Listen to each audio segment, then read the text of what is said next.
The hippopotamus might look like an obese, boneless rhino to play tag with, but believe me, hippos are a problem nobody wants to have. Again, adult. We know on this side, ever since we started watching animal videos, we know on this side, we do not f with them hippos. All right, we got some casual geographic. This is from Cub to King, a lion survival guide featuring Tier Zoo. Oh my God. Yeah, a casual geographic and a Tier Zoo collab. Who would have thunk it? Who would have thunk it? Let's check this out. Let's check this out. God, is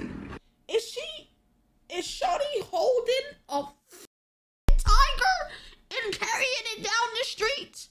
You hear how this is yelling?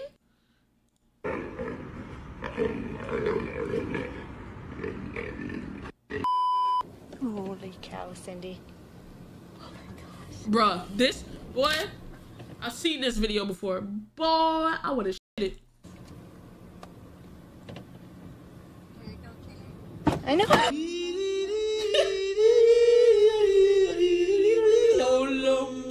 It's the holidays. It's that time. It's that season. It's a season that gives you a reason. Hands freezing as you put the keys in, then you put the please in and get to please and Mary feels and us like Jordan Peele's and want to rid the world of evil, Yo. free sin, put the hate of the world on leave, no treat Okay. things. Yeah, Bars. I lost the bet. Hold on, bars. Bars.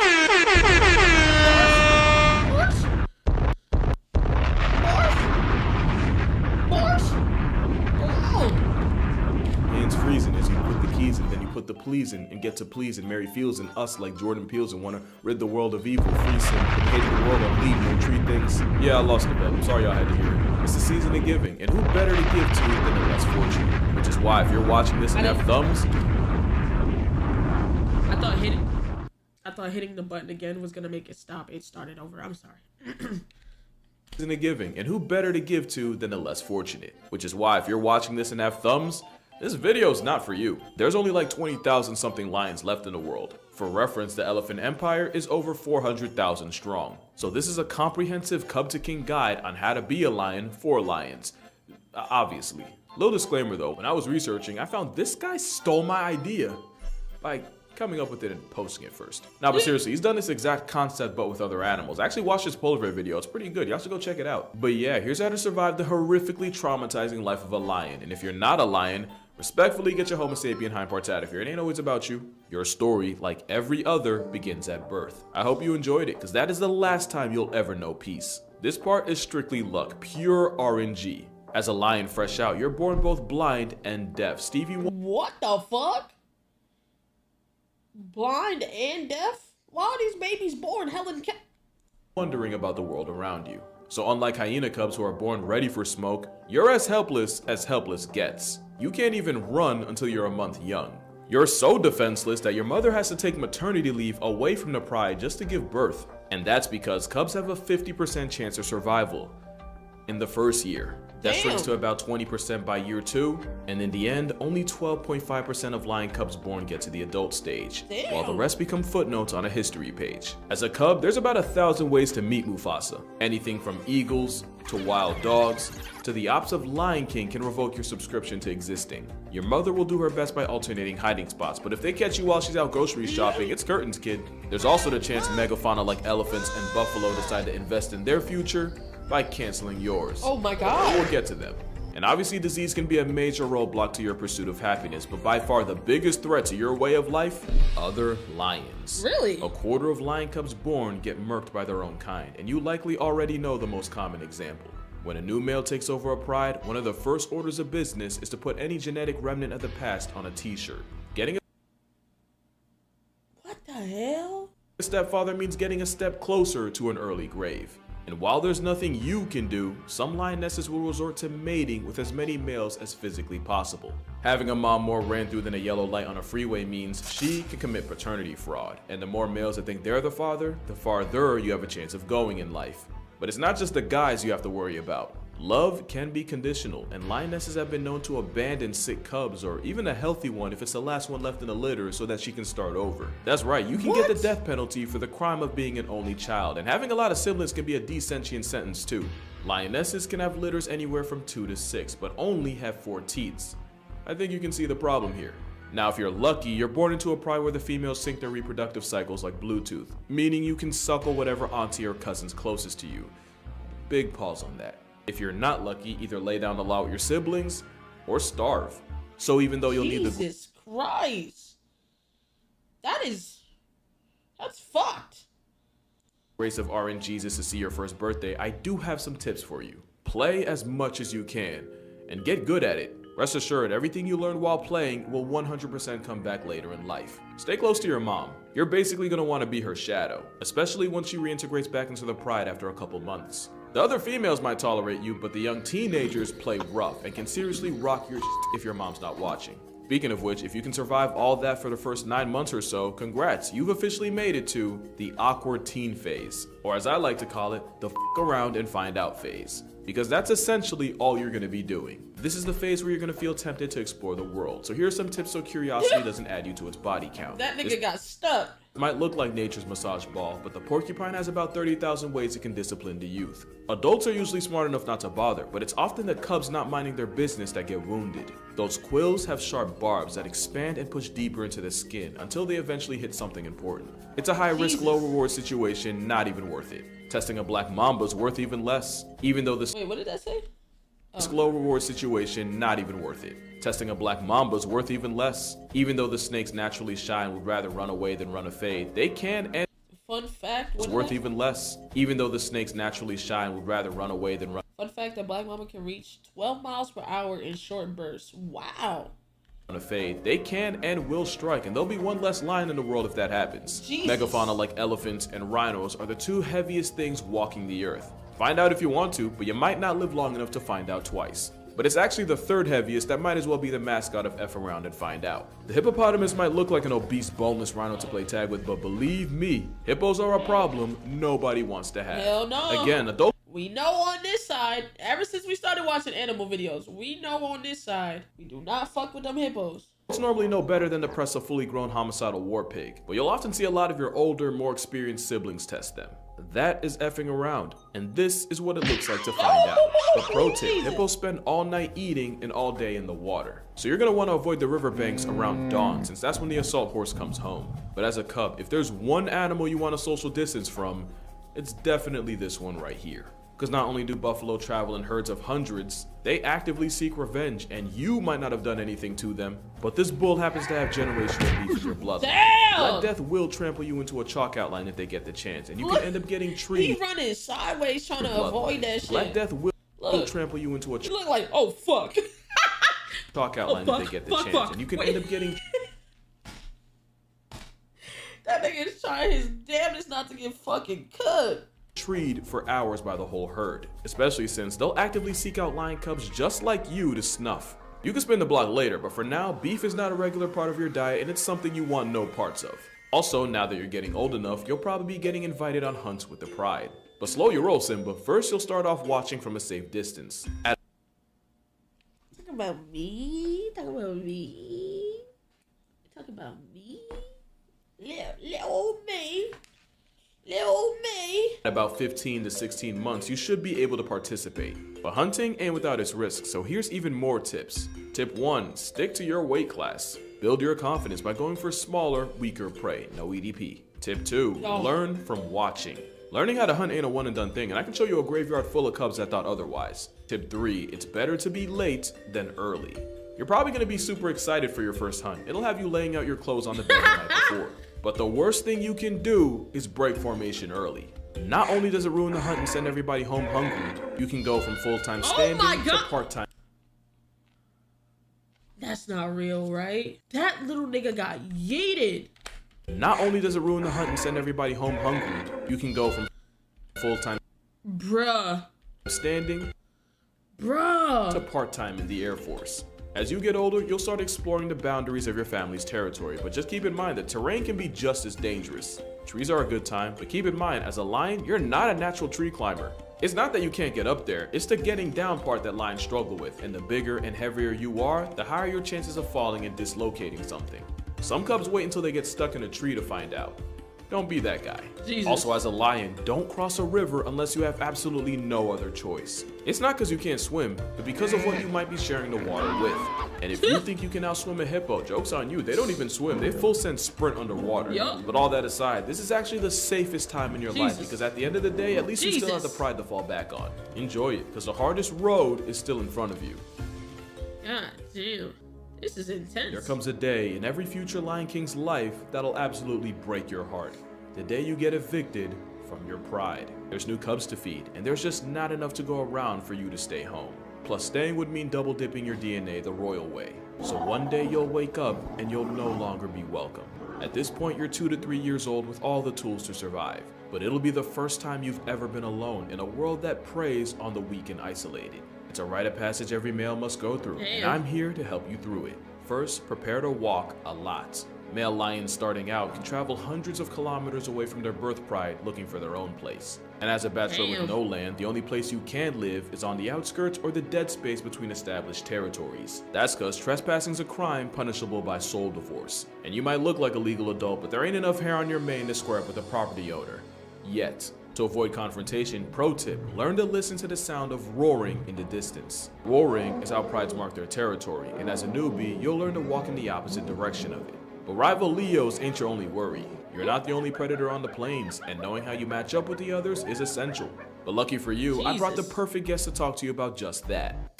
So, now that you've leveled up... Such a little collab. I love it. Such a fucking collab. You heard the song, you heard the music start in the background, right? Hold on.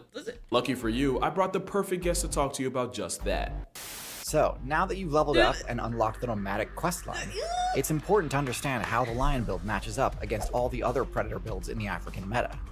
Knowing the limits of your abilities is crucial in this game stage, most important of which is to bear in mind that the lion's bite force is actually one of the weakest among hyper-carnivorous apex predators. This means lions need to rely on critical hits to score kills. Damn, that is a... Look. This means... This is... Look. Watch out. Lions need to rely on critical hits to score... Literally. That is a wrestling move. Fuck! ...score kills, meaning that matchup knowledge is super important. While there's very little that can threaten an entire pride of lions, now that you've struck out on your own, you'll need to be a bit more careful with which fights you engage with. Lions have extremely dominant matchups against some builds, but will struggle in others. Let's delve into the lion's matchup chart. Cheetahs are extremely fast, and not worth expending the energy to chase down. However, they're of basically zero threat to you in combat, as they have dull, non-retractable claws and a weak bite.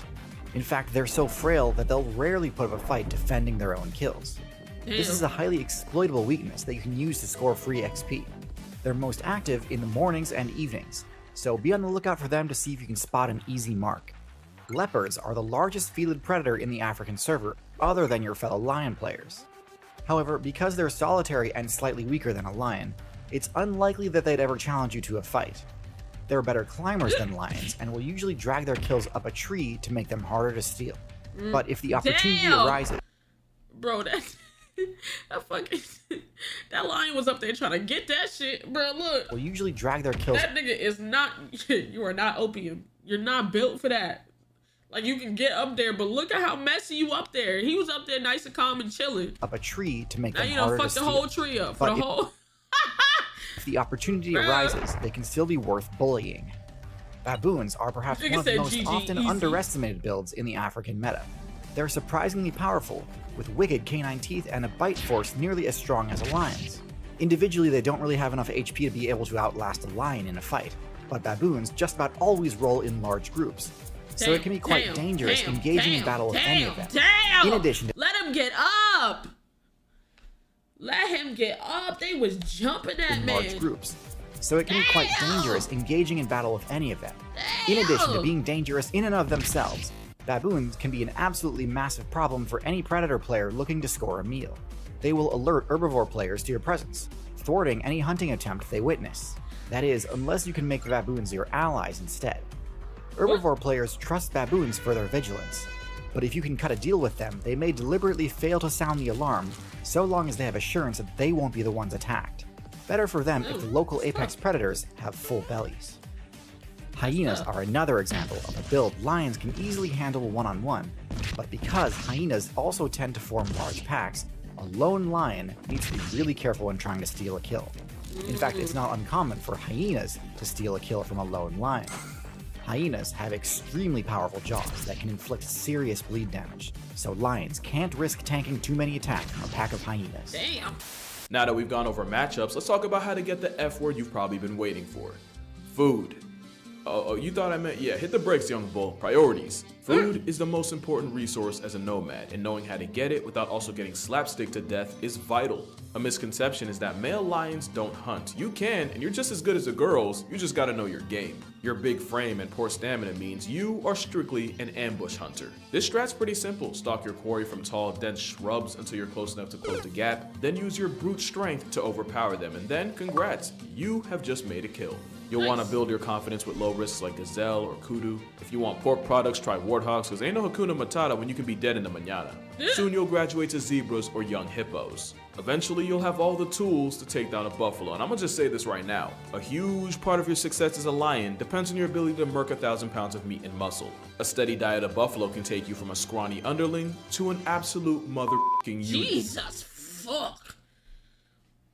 Imagine going from diet of buffalo can take you from a scrawny underling to an good fucking lord.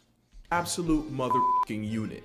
The motherfucking is silent. There was a pride of lions just like you in the Okavango Delta that were buffalo specialists, and yeah, call them Rose from Titanic, cause damn! Look at how that nigga is, yo. That nigga not, he just trying to mind his business, bro. Oh my god. They got jacked. Bulking on buffalo is like Mario downing a mushroom, and the sooner you can add a walking meat locker to your meal prep, the better. Just make sure you don't get caught lacking, or you're gonna find yourself lacking a will to live. Because you're an ambush. It said what? Come down, little bro. Just make sure you don't get caught lacking, or you're gonna find yourself lacking a will. It just says, come down, little bro. We not gonna jump you. To live. Because you're an ambush hunter, you're going to want to find an area with a lot of vegetation and avoid open areas with no cover. You're also going to have the best results hunting in the dark, thanks to your absolutely broken night vision. Also, going all out in the dead heat can cause your systems to factory reset. Because the main might be a flex, but it's not a fan. But also remember, hunting's hard, and you can expect a success rate of about 15% when you're first starting, and up to like 23 once you have experience. Damn! Got fucking cooked. Expect a success rate of about 15%.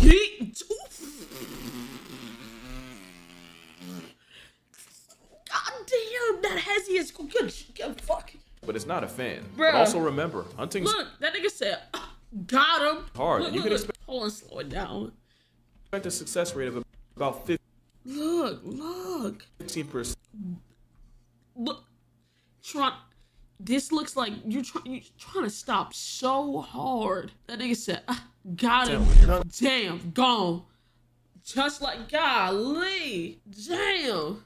Starting and up to like that 23 nigga's once you have experience. Anything just under 40% basically makes you the Steph Curry of carnivores. So you're gonna have to get your attempts up. Shoot or shoot. Anyway. But there's another easy way to make a living. Criminal activity, specifically stealing. There's no court in the wild, and up to 12% of your diet can be stolen from other predators, and that number can rise to nearly 50 in some places. 2 lion life hacks for making a steal. Number 1, watch out for vultures in the sky descending, as that can indicate a fresh kill. And number 2, listen to the sound of hyenas arguing. It's usually over food, and despite what you've probably been taught in lion school, you steal more from them than they pinch food from you. Really? Also, African wild dogs have the highest hunting success rate of any predator out here. But to you, they're also glorified greyhounds, and any kill they make is free real estate.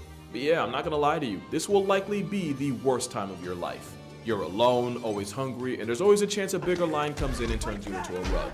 Unless you're able to convince males from your pride, brothers, half-brothers, cousins, whoever, to join you so you can form a coalition. These group of guys are going to be the most important relationships you ever make. And real talk, y'all don't even have to be related. As a group, you instantly go from struggling solitary predator to a perpetual powerhouse.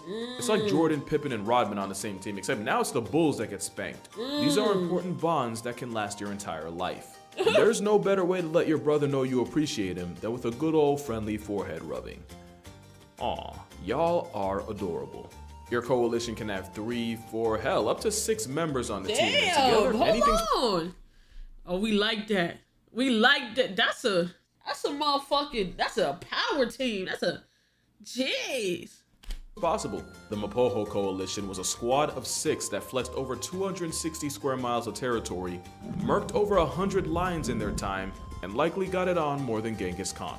The Mapohos are a story for another time, but you don't need a team of 6. Sometimes all you really need is just one ride or die. And after a couple years of learning and growing together, now we can get to the fun part. At this point, you're seasoned by life at the ripe old age of 5. And once your mane's thick enough and your balls swing low enough, you and your mans can take on another top male in a fight for the right to his territory. You can either run his fade directly, or arrive and post up in his territory waiting for smoke like Thanos. The battle is brutal and bloody, and if you lose, it's back to square one, with a couple of scars to take with you. But if you win, you've just earned your first territory, and all the lioness is in it. First thing on the agenda is to drain the gene pool by life retiring any cubs. And if you think that's OD, just remember, it easily could have been you. And even though you're part of a coalition, it's a dominant male that gets the most opportunities to mate. And since lions can get it on hundreds of times a day, prepare to lay more pipe than a plumber.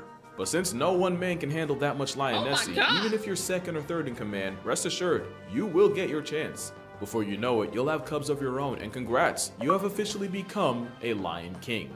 Wear your mane with pride, you've earned it. And remember, the darker the mane, the more attractive you are. It seems all good, but now you got responsibilities. As king, your job is to protect your family and territory, and usually that means patrolling the area and leaving your mark. But once in a while, it'll mean letting your paws fly. It's also on you to protect your food supply. Boy, imagine being in that motherfucking car. I would have been straight shitting. I would have been dookie right in the back seat. But once in a while, it'll mean letting your paws fly. It's look. Also on. He was trying to kill him, and I'm in the way of that. In some form. Oh, yeah. You to protect your food supply. Lionesses can lose up to 20% of kills to hyenas and an additional 17% to scavenging males, so don't be shy to lay down the law. Speaking of hunting, you'll really only be a factor less than 5% of the time, and by then, your main role will be the subduer or the play finisher, the one that comes in to outmuscle large prey. Here's how to boost your pride's hunting stats. Always make sure to leave an area after a successful hunt to give their survivors time to let their guard down, and yeah, that is something lions actually do. Thunderstorms are the best possible time to strike, since your prey will have virtually no way of seeing you coming. For the same reason, full moons are the worst for catching prey off guard, so you might as well have everyone take that night off. Sleep well, because it's something you'll do for up to 20 hours a day, sometimes 24 after a big meal. Rest easy, because one day you'll need it. Every empire comes to an end, and one day the sun will set on yours too. What they don't tell you is where lionesses have a life expectancy of 15-16 years, males only really get 8 to 10. What they don't tell you is very few lions die of old age, and it is never peaceful. And whether it's in a bad hunting accident, or you finally losing a fight and therefore your pride, or even that same pride turning on you, one day you'll join all the great kings of the past in the stars. It's a tough pill to swallow, but nothing worth having is easy to keep. One day your reign will end, but for now, you sit at the throne of the Lion King. That's tough, though. That was a nice little... Hey, guys, thank you so much. I like that. It made it like a story. It made it like something, you know what I'm saying? Oh, okay. I'll fuck with the idea, the storytelling. I definitely took a lot of pride in this one, and I swear that wasn't a pun. You probably already know that I have a book out, but I'm also selling calendars where each day is a way an animal can have you kissing dirt indefinitely. It'll be in the description if you want to check it out. But yeah, drink water, hug your loved. Huge shout out to Tirzu for being in this video, and I'ma see y'all in the next one. Hey, shit. Doc, we need a plan of attack. I have a plan. Attack. Damn, that nigga got a...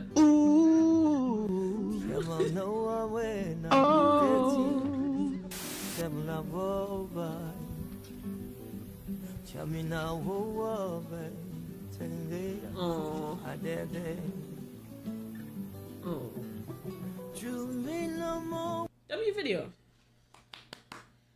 Great video. Great video. Alright, man, we got some casual geographic. This is the island too strange to belong on Earth. I bet you it's like Australia or something. We was talking about Australia earlier and I was reacting to roommates videos. Australia is someplace that'll never see me, but let's get it. If Narnia and the Twilight Zone had a one-night stand with enough hallucinogens to make the cast of Euphoria flinch, you'd get this island. What happens when you combine snow-seasoned beaches, sky-malicious reaches, air so clean you'd swear it bleaches, a hippie this wet dream jungle, and animals not even Dr. Seuss on Apple could come up with. You'd get a place with enough worlds for a Mario side-scroller, all packed into an island the size of West Virginia. Tasmania is like the lesser-known DLC spin-off of Australia. What did I say? What did I say? What did I say? It's damn near right there. What did I say? What did I say? Australia's never seeing me, bro. I promise you. I promise you. Australia's never seeing me, bro. I'm good. Good on it. Let's continue though. It was originally connected to Australia as part of a polyamorous land situation known as Gondwana, until they divorced and Tasmania moved out on its own. But not without attachment issues, since it's only about 150 miles off the mainland. It's fitting you can't spell Taz without mania, because one day in Australia's draft folder will have you seriously reevaluating your sanity. Everything's just backwards. The seasons are flipped, with summer being December to late February, and winter being June to September. And if you want to... What? What? And because of the rain shadow effect in the many mountains of Tasmania, the west half of the island gets 5 times the rain the east does, making the landscape more bipolar than the animal it's known for. Speak of the devil, we'll get to them, and that wombat is definitely not sleeping. But that's exactly the kind of mind to expect from a land where the toilets flush backwards. In fact, we can start right there. What? What? Your introduction to how weird Tasmania can get starts the day you... Why? What the fuck does that have to do with anything? What? It's supposed to... Don't piss me off. You lay cheek on a seat without checking first. Oh, that's an easy way to get your taint tickled by a frog in your toilet. It happens so often that it's one of the things Australians just accept as a fact of life. It's like a fairy tale frog trying to be a prince but got confused and went for the wrong lips, but it honestly could be worse. Just think about being the frog. Imagine thinking you're at a water park but then looking up to an asshole dropping bombs. So mad! Bro! Yo, Australia's, I'm never even, oh my God, you'll never see me. You'll never see me. If I have any fans in Australia, I'm sorry. You have to leave the country. I'm not coming. Never. Oh, fuck no. No. And while getting your bathing suit area caressed by Kermit would surely put a dent in your mental, the frog's technically not dangerous and definitely not the worst thing you can find in your bathroom. Imagine dropping chow in the dunny just to see the highly venomous Tasmanian tiger snake just under some TP. And yes, that's actually happened. How about a family of also venomous jack jumper ants in your kitchen? Now, their sting is a jihad the wasp, but only mildly painful in humans, unless you're allergic, in which case they'll tattoo your name on a headstone. It's like I always say, the odds might be low, but they're not zero. In Tasmania, you can have frogs causing clogs, but how about a disaster in your plaster? What? Do me a favor real quick, close your eyes. Go ahead, do it. Now imagine after a long, stressful day on your feet, you finally get into bed, nestle yourself under the covers, the room is the perfect temperature, it's nice and dark, and slowly drift off into that familiar, inviting world of... Congrats, you've just had the experience every Australian has at one point. The day you find out your roommate's with a brush-tailed possum, the devil's squishmallow. Their personality trait involves breaking into houses and living there rent-free, all while serving the soundtrack of Satan getting his prostate punched. And they're a protected species, so they're above the law, which is how they end up in Looney Tunes levels of nonsense.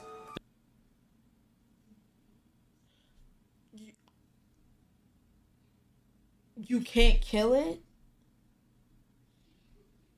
They're an endangered species. You can't even kill it. Australia, to all my Australians, my Australigas, you're never seeing me, dude. Ever. You can see me on the screen, but nothing in between. You feel me? Shout out to all my Australigas. You know what I'm saying? Y'all strong.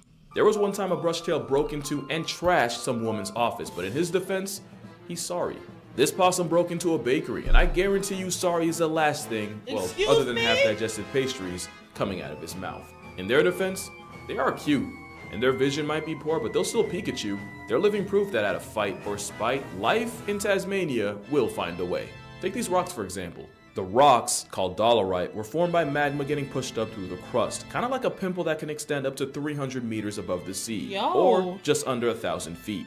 You might think nothing could get any use out of Earth's acne, but it's actually a popular rest stop for fur seals, where they can take a break from hunting without also getting packed into a lunchbox by a great white. There's about 50 of these seal service areas across the island, with over 2,000 seals taking advantage, and if you look further out, you'll see they're not the only ones. Humpback whales will travel from their freezing feeding grounds to warmer waters to have calves, and back again, and we used to think they just fasted the entire time for 6 months. But it turns out, humpbacks will use the waters off Tasmania like truckers at a diner as a place to refuel on the way home. The sights don't end once you get on the beach either. If you're lucky, you might catch a leatherback freight train of a turtle heading back to sea. If you're a little less lucky, you'll run into a leopard seal that thought it was too good for directions. You know, it's not until you see these things on land that you realize just how bad penguins got it.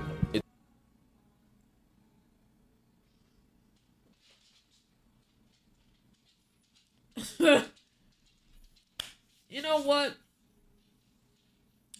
I love the confinement of my own home. Swear I do. Cause, bruh, imagine you in the water or you walking along the water and you see this looking at you. And the fact of the matter is the nigga can come up on you. Say you walk in the docks and you just look down at the water and you see that looking at you. And then it hops out the fucking water onto the dock. And it's still breathing and living. They can breathe outside the water, bro. It can come right out the water, bro. Like, it's rare, but every once in a while the rubber assault sub wanders from Antarctica and ends up in Australia's understudy. What a Retiglion. Sorry. You might think they're cute, but let me remind you, they have a confirmed human body count. Besides, there's another seal I think you'd rock with even more. This is Neil the seal. For real. He's a southern elephant seal that's honestly been bullying the small town of Dunalley, and everyone just accepts it.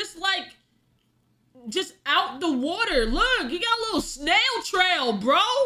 That nigga's huge.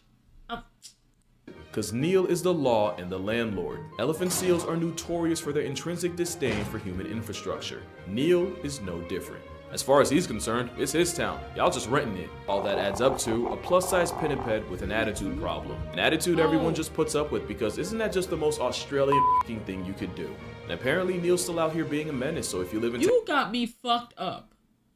This nigga is terrorizing the city and they're like, oh, let's record it. Let him pull up on me. And nobody got their phone out.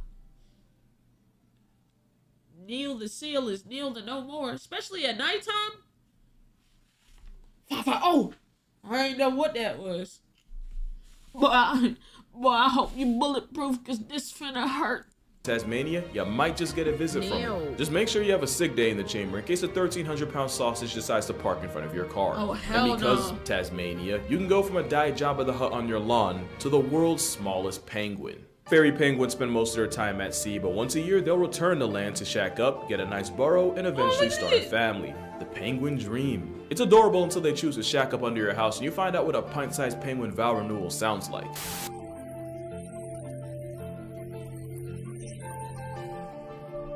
Nigga sound like he paid bills. Oh, hell.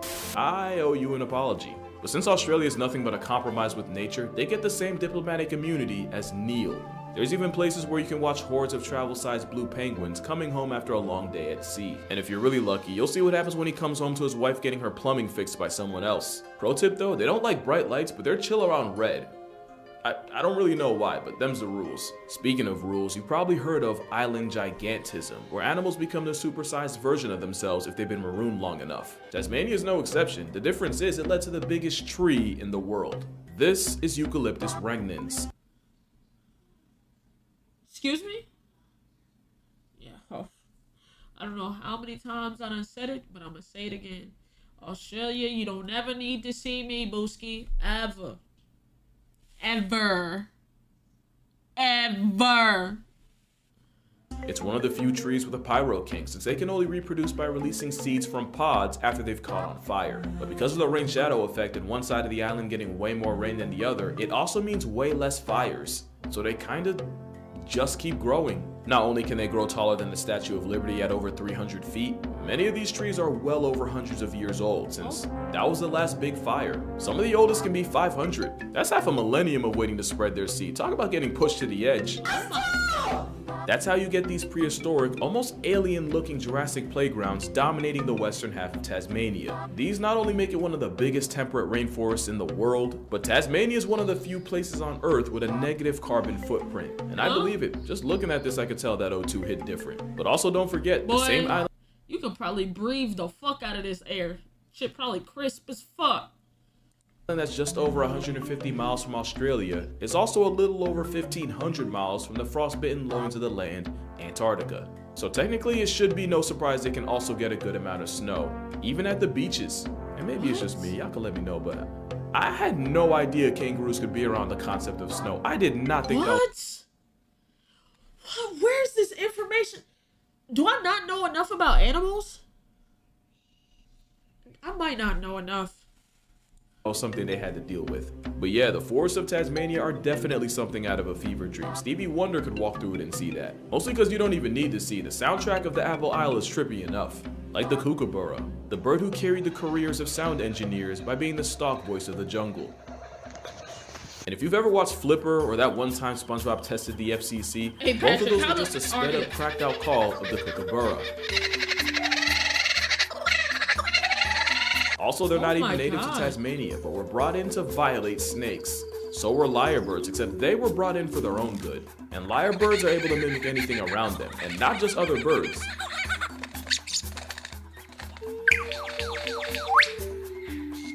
There was a lyrebird named Chook who lived in the Adelaide Zoo while a new exhibit was being built. So guess what he did?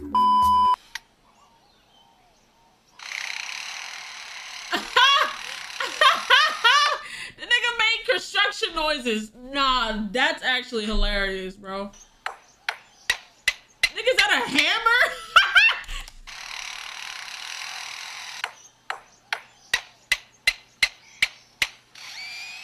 Oh my god.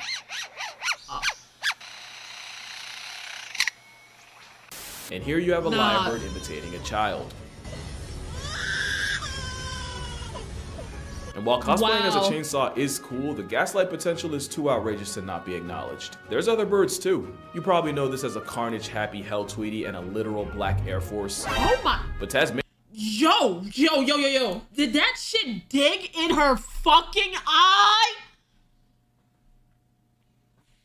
Black Air. Nigga.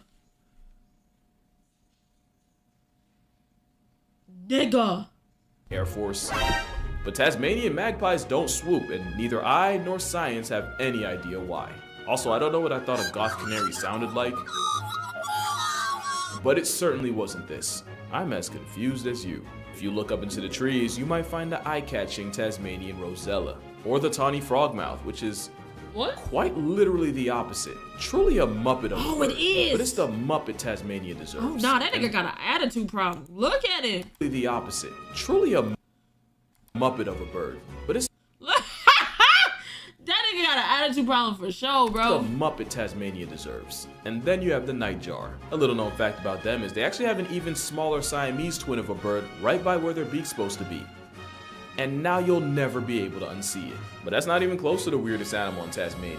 That would have to be, yep, we've entered the platypus portion of the video. It would take a whole nother video to describe all the ways this identity crisis is a middle finger to the natural order, so here are some highlights. They have no nipples, so they sweat milk. They have no teeth, so they chew with rocks. They have no stomach, it goes straight down their gullet. They swim blind and deaf and use electrical impulses like sharks to find prey, because of course they do. And they have one all-purpose hole that was apparently so fascinating their entire family reunion got named after it. The only animal in their league of eccentricity, yeah, weird was just too bland a word for them, is the echidna. It's also a stomakless, egg-laying, milk-sweating, water-loving monotreme. They're a lot like the Greek guard dog Cerberus. Oh, their tongues are giving me the heebie-jeebies. Why does it look like that? Oh no, sir. Of 3 heads, they have 4. Instead of on their shoulder, theirs is south of the border. Echidnas have a fire hydrant with 4 nozzles, and only 2 can come to a conclusion at a time. And speaking of did you just tell me that this thing got 4 peonies and 2 can come at a time? That nigga a real dick slanger, bro. I ain't gonna lie. To be honest, 4? Erupting heads, I'm really about to blow your mind. So you probably know what the fuck did you just say to me, gang? Wait a minute. What did he just say to me? Nah, y'all be clipping me? Clip this nigga. To a conclusion at a time. Speaking of erupting heads, I'm really about to blow your mind. So you probably and y'all say I'm out of pocket? Listen to him. We know the Disney show Phineas and Ferb with character Perry the Platypus, created by Dan Povenmire, who came up with a concept for a teal-tinted monotremes in 1993. And obviously platypes aren't green in nature, or at least not the live ones. Except in late 2020, scientists discovered the walking custard factory glows under UV light. Take a wild guess what color. Yeah, this goes right at the top. Their quadruped cousins glow too. In fact, we found out that a lot, if not most, Australian mammals show out under ultraviolet. And yeah, if anyone has a reason other than that's just Australia, I would love to hear it. And if you thought it couldn't get weirder, 1, you're not giving Tasmania nearly enough credit, and 2, there's an animal here that catches bodies and uses light to do it. This underground light show is a cave full of glowworms. They're not worms, but the larvae of a type of gnat that uses bioluminescence to lure insects in, and a thread hanging from the cave ceiling to trap them. Straight out of the page of the anglerfish playbook. Once a victim flies too close to the sun, the larva pulls them up to revoke their existence. Sea sparkles are a lot less dramatic, and these are caused by bioluminescent plankton that, like Skechers, light up when disturbed. I actually went to a bioluminescent bay in the Cayman Islands, and even though it means swimming in a microscopic mosh pit, it's definitely a trippy ride everyone should experience at least once. But it has nothing on Aurora Australis. Now, I could give you the scientific explanation that the lights come from charged particles from the sun hitting atoms in the atmosphere. Fucking beautiful, bro. The galaxy, like, look at the stars with the bruh. Now, I could give you the scientific explanation that the lights come from charged particles from the sun hitting atoms in the atmosphere, getting them more riled up than a fan getting an athlete's sweat sleeve, and releasing energy in the form of light. But it's honestly easier to say, of course an island stormed off its gourd would have a sky on shrooms. Which is actually close to the other thing Tasmania is famous for. Tasmania is the world's leading producer of the building blocks for opiates, and supplies half of Earth's ingredients for morphine, fentanyl, and everything else in the average episode of Euphoria. Of course it does. Of course it does. Of course it does. Of course it does. You go to a crackhead island and get cracked. That's where you... Of course you do.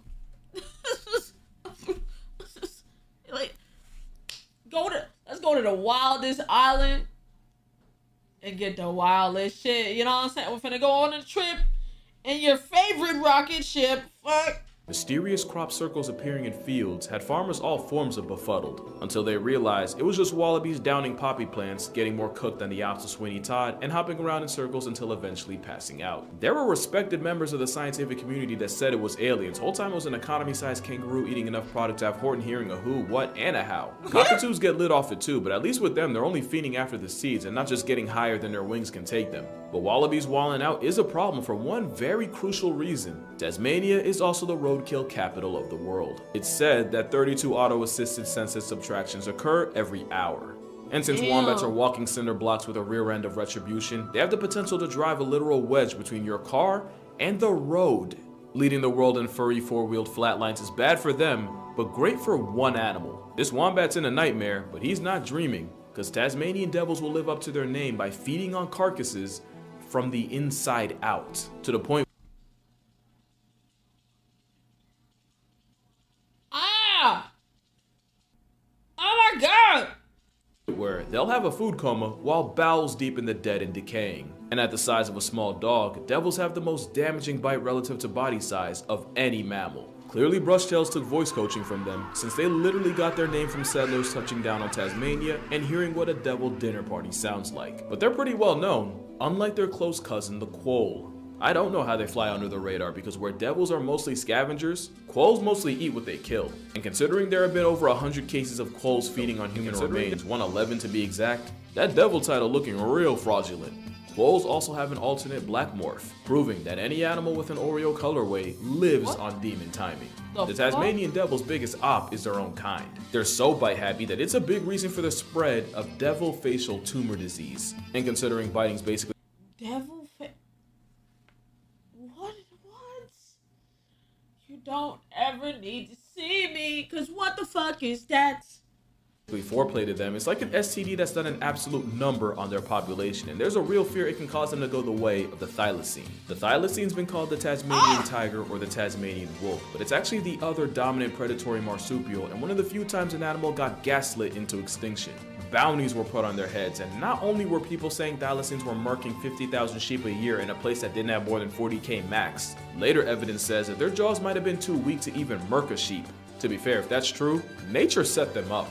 And in 1936, the last known thylacine named Benjamin died in the Hobart Zoo, almost fittingly enough after being locked out of his sleeping area and the bipolar Tasman weather finished him off. But from everything we've learned about Tasmania, you knew they weren't gonna let that slide. Since 2005, devil diehards have been creating insurance populations of those without the disease and even established an inaugural class of imps on the nearby Maria Island. There have also been efforts to create a vaccine to save the mascot of Tassie, and as of 2023, it's officially been approved for testing. And after a 3,000-year devil absence, Tasmanian devils were born on the Australian mainland after 44 of them were drafted in 2011 to a breeding program for the Aussie Arc Devil Project, which definitely sounds like a cult. Yeah. You even got dogs working as wingmen for the devils by smelling when a female's ready to mate, date, and procreate so they can get her set up with a male. Since Nah, having dogs sniff Tasmanian coochie to figure out when one is ready to mate is crazy. Y'all are really dedicated. That's some dedication, bro. Then, about 500 joeys have joined the devil database, and they might not be the only ones making a comeback. There's a good number of people that believe that the thylacine is still out there, and with a lot of the Tasman wilderness being straight up inaccessible to most people, maybe the tiger of Tasmania is still out there in the shadows. And honestly, staying low-key is probably their best move. But that's really Tasmania as a whole. How such a medley of mind-f***ery and generational balderdash can be so underrated is beyond me. But if I've learned anything about Tasmanians, that's exactly how they want it. But that's gonna do it for this video that was actually inspired by this animation by Felix Colgrave. I'm not gonna spoil too much, but it basically shows you what a day in the Tasman wilderness might look like. I'm gonna put a link in the description. Definitely go check that out. Friendly reminder that I am selling calendars. Link will also be down below. Drink water, hug your parents. If you see a thylacine for their own good, no you didn't. And I'm gonna see y'all in the next one. W. Devil's got my pack of lint. What are you chasing? He's got my lint. That nigga's gone. Bloody devil's got my lint. What did he have? 7. Nigga stole his chocolate. Nigga was gone. You lucky he dropped it, because if he wouldn't have dropped it, you would have never seen that chocolate, bro. Oh my god. Hey, W video. Shout out Casual Geographic, man. Yo!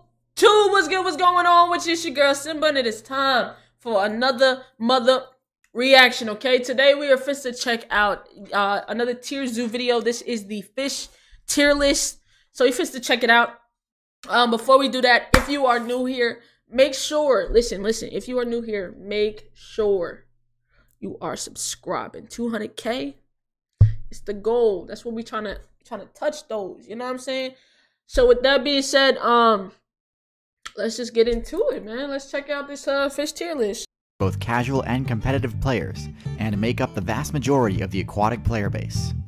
And with so many different potential fish builds to choose from, it can be difficult to know which builds are actually competitively viable in the current meta. So today, we're going to go through the tier list of fish. This will by no means be a comprehensive tier list. I mean, there are more than 3,000 variants of the catfish build alone. Still, by highlighting the standout builds in both high and low tiers, hopefully I can give you a good understanding of where the fish faction fits into the current meta. And if there's a fish I didn't include, hopefully by seeing my logic in this video, you'll be able to evaluate that fish build yourself. Huh? Oh, also, quick disclaimer, since I've already made a shark— Huh? Did the fish just piece up a whole turtle? And if there's a fish I didn't include, hopefully by seeing my logic in this video, you'll be able to evaluate that fish build yourself. Oh, also, quick disclaimer, since I've already made a shark tier list, I'm omitting sharks from this video. But before we dive into the tier list, first I want to give you an overview of the abilities commonly found in the fish faction, as well as some background on the history of the fish build. So the basic fish build doesn't have much in terms of unique perks or abilities, you can see through my shirt while you which looking. is actually great, as it means that each player has a lot of room for customization. The basic fish build is most famous for its use of the fin and gill abilities, both of which offer huge advantages in water while predictably being entirely useless on land. Back during the Devonian expansion, long before the vertebrate faction had unlocked terrestrial builds, fish were the top tier build in the game, having a crushing matchup against the top arthropods, their main competitors.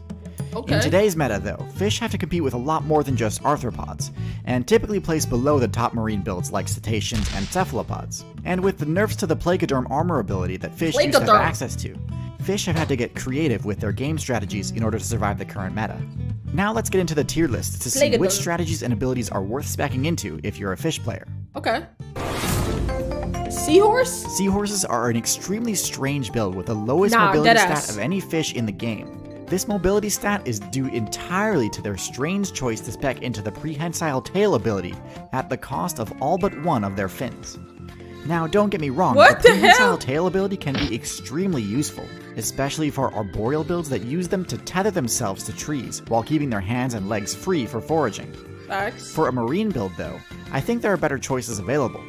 All the prehensile tail does is allow the seahorse to anchor itself to plants and rocks, preventing itself from getting tossed around by the current, which again it wouldn't need to do if it didn't lack fins.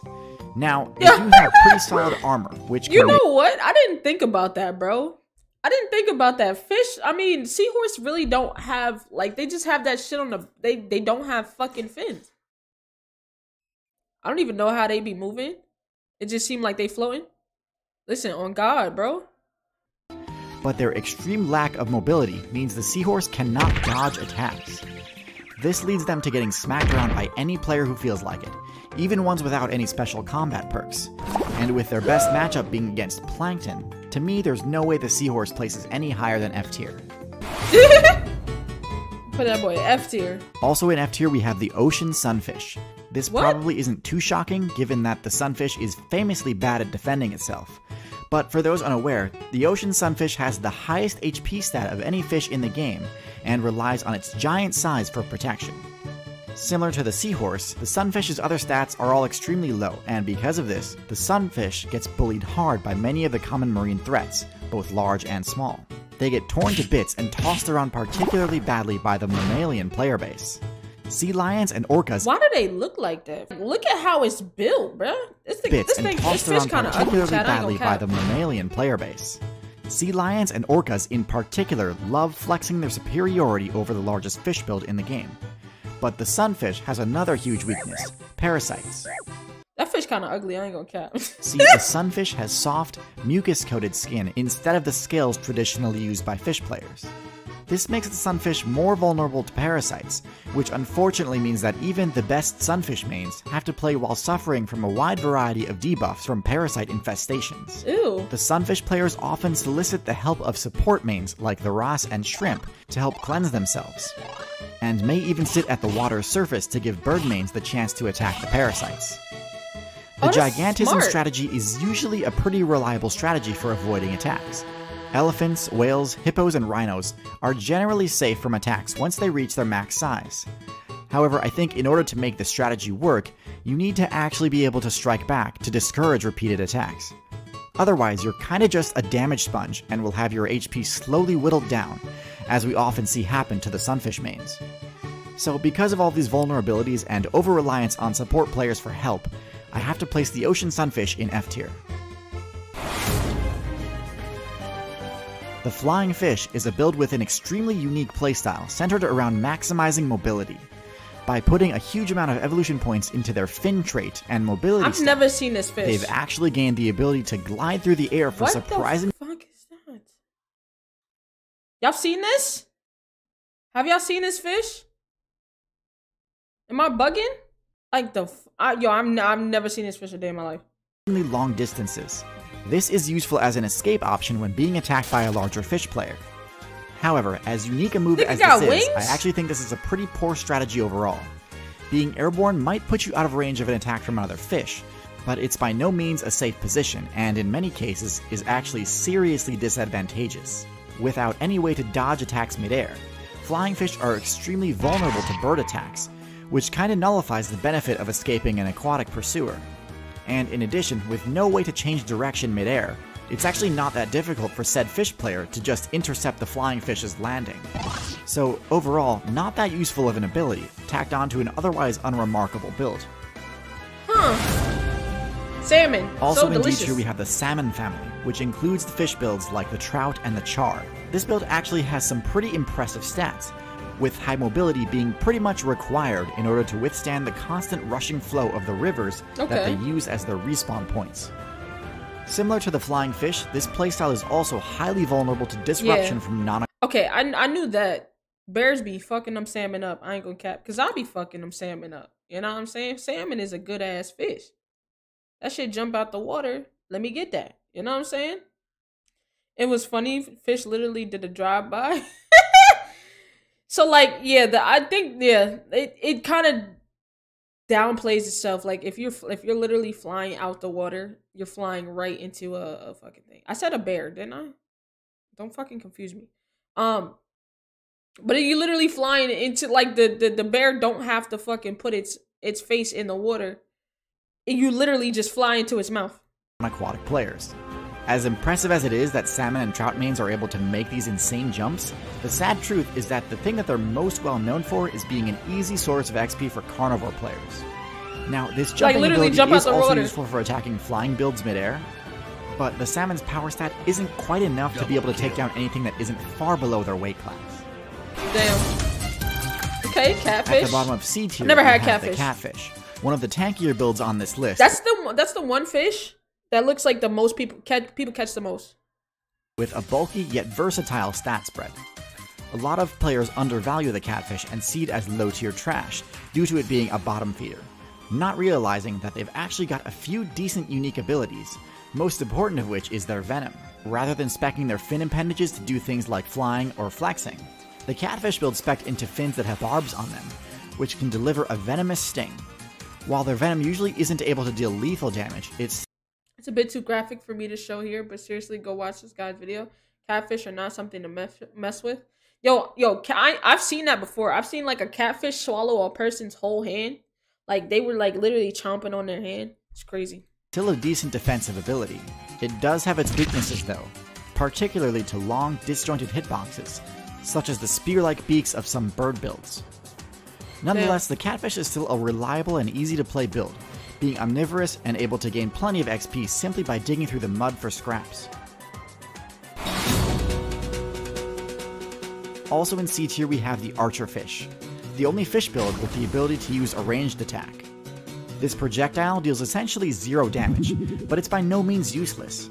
This projectile has like high knockback, making it excellent for pushing players into vulnerable positions. A waterlogged insect is one of the easiest targets in the game, and being able to force that type of interaction is an extremely powerful ability. Okay, that's this ability fire. Does have its limitations though. As is the case with most projectiles, this attack is unusable in the water, meaning that the archerfish doesn't really have any good moves for PvP against other aquatic players. I think the biggest weakness of this playstyle though is the position that you're forced into in order to make use of your projectile weapon. Being near the surface of the water leaves you vulnerable to both attacks from below and above. Makes sense. And with no defense against either, so he's a C tier too? is a high-risk, decent reward build. But fish spat on the nigga. Facts, nigga used the water gun. But here's my thing, right? If he like, I feel like that should be like, well, it is a C tier. But like this nigga got a weapon like them other fish don't really got. You know? I don't know. Maybe I'm bugging. In B tier, we have the builds that are generally solid picks, but lack any truly overpowered abilities. First is the bass, the poster child for the phrase, big fish in a small pond. With solid stats and the ability to grow larger than most other freshwater lake fish, the bass can easily dominate their local scene, even to the point of depleting the area of resources by gobbling them all up.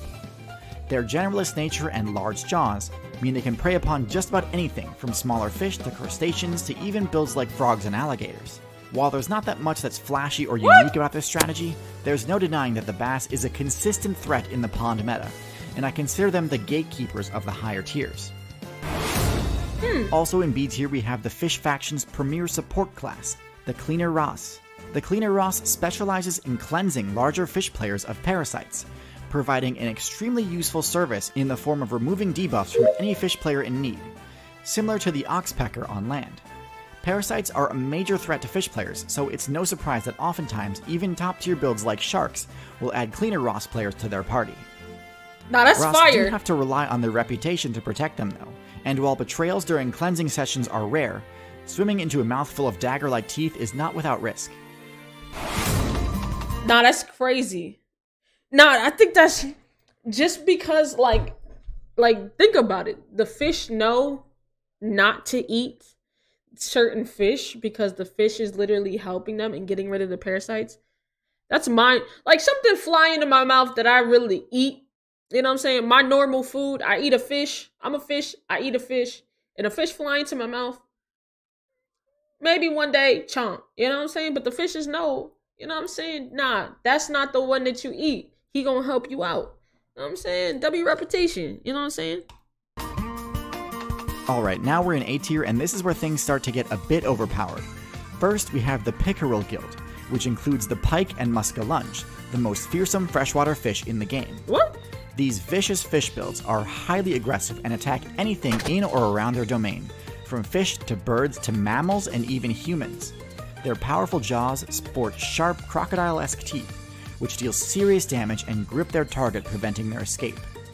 But it's not just about power with these fish. Their slender body and camouflage allow them to easily hide in cover, waiting for the perfect ambush opportunity. And unlike trout, when these fish jump, it's not just to clear an obstacle, they jump to attack. Ooh. Their only weakness is a slow growth rate and long respawn timer, but even at low levels, these fish are adept hunters. While not part of the Pickerel Guild, I also include the Barracuda in this same rating, as they have a very similar playstyle. Yeah, I heard of the Giant Barracuda. size is not a requirement to be a high-tier predator though, as exemplified by the next build on this list, the Piranha. I had a piranha. I had a couple piranhas. Piranhas are one of the time. best, Chat. if not the best, example of how with the right combination of special abilities and team strategies, size genuinely doesn't matter. Facts. Their special ability, Feeding Frenzy, boosts Piranha Shoal DPS to one of the highest in the game. Crazy. Able to absolutely melt through the HP of even the tankiest target. Yo, facts. Like when we had to feed them, we would drop like goldfish in the tank, and I would just watch them go fucking nuts. Like it would be so fair. It would be so Cap. Chat. Y'all think I'm capping? Chat. Y'all think I'm capping? Let me know. Let me know in the chat so I can prove you wrong. Because you told this story? Exactly. Thank you, chat. Thank you, chat. In contrast to the salmon and trout, because of their favorable matchup against larger players, piranhas are the only fish build on this list that I think actually make great use of its positional advantage in rivers. Crazy. As many mammals and birdmains will be forced to cross your territory over the course of their playthrough and fall victim to your frenzy attacks. Their main weakness is a lack of defensive capability, meaning that they can still be easily one-shot by other predator players. The next build on this tier list does not share this weakness. That fucking crocodile is munching. The I remember lionfish this is fish. one of the most well-defended fish builds in the game. This fish was on Bruce Bigelow, Male Gigolo. Y'all remember that movie with Bruce Bigelow, Male Gigolo? Where he had this fish and the blind guy blended him up and shit like that? Relying on a huge arsenal of venomous spines to deal serious damage to attackers, similar to the porcupine build on land. Because of this, the lionfish is an infamously unpleasant target to attack, and most predator players tend to either ignore or actively avoid them. Let While me kill their you, other please. stats are quite low, this certainly hasn't stopped them from rising to dominance in their home server of the Indo-Pacific. Lionfish are also generalists, who gobble up anything that their low mobility stat allows them to catch, which can quickly deplete a server of its resources. And because of their quick respawn rate, lionfish have rapidly spread to other ocean servers without much pushback, at least until they reach the tropical Atlantic. See, there is one fish build that has been able to consistently take down lionfish, and once I show you how broken some of their abilities are, it'll be easy to understand why. Electric eel? We've got 2 more builds to showcase in S tier, but real quick, I just want to point out that this is the longest video I've made so far, and took a huge amount of time and resources to produce. So if you're enjoying it and want more content like this, please do consider subscribing. Thanks.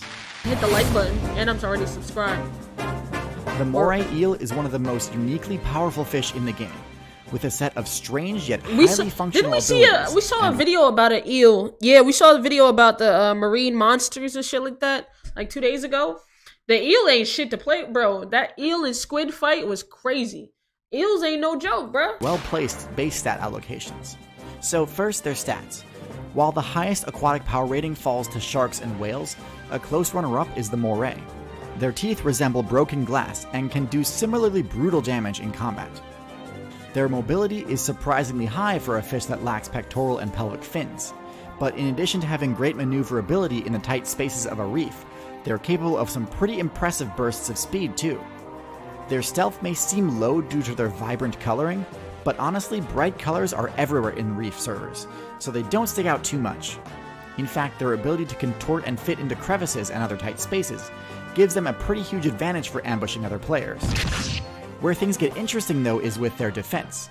The moray has a slime-based special ability, which serves multiple defensive purposes. Fire. It protects them from taking abrasion and puncture damage while passing through sharp coral and jagged spaces within the reef. Okay. But perhaps more surprisingly, it's great at deflecting damage from things like teeth and spikes. Not only does this give them a great matchup against sharks, but it also makes them one of the only builds in the game capable of taking down the lionfish.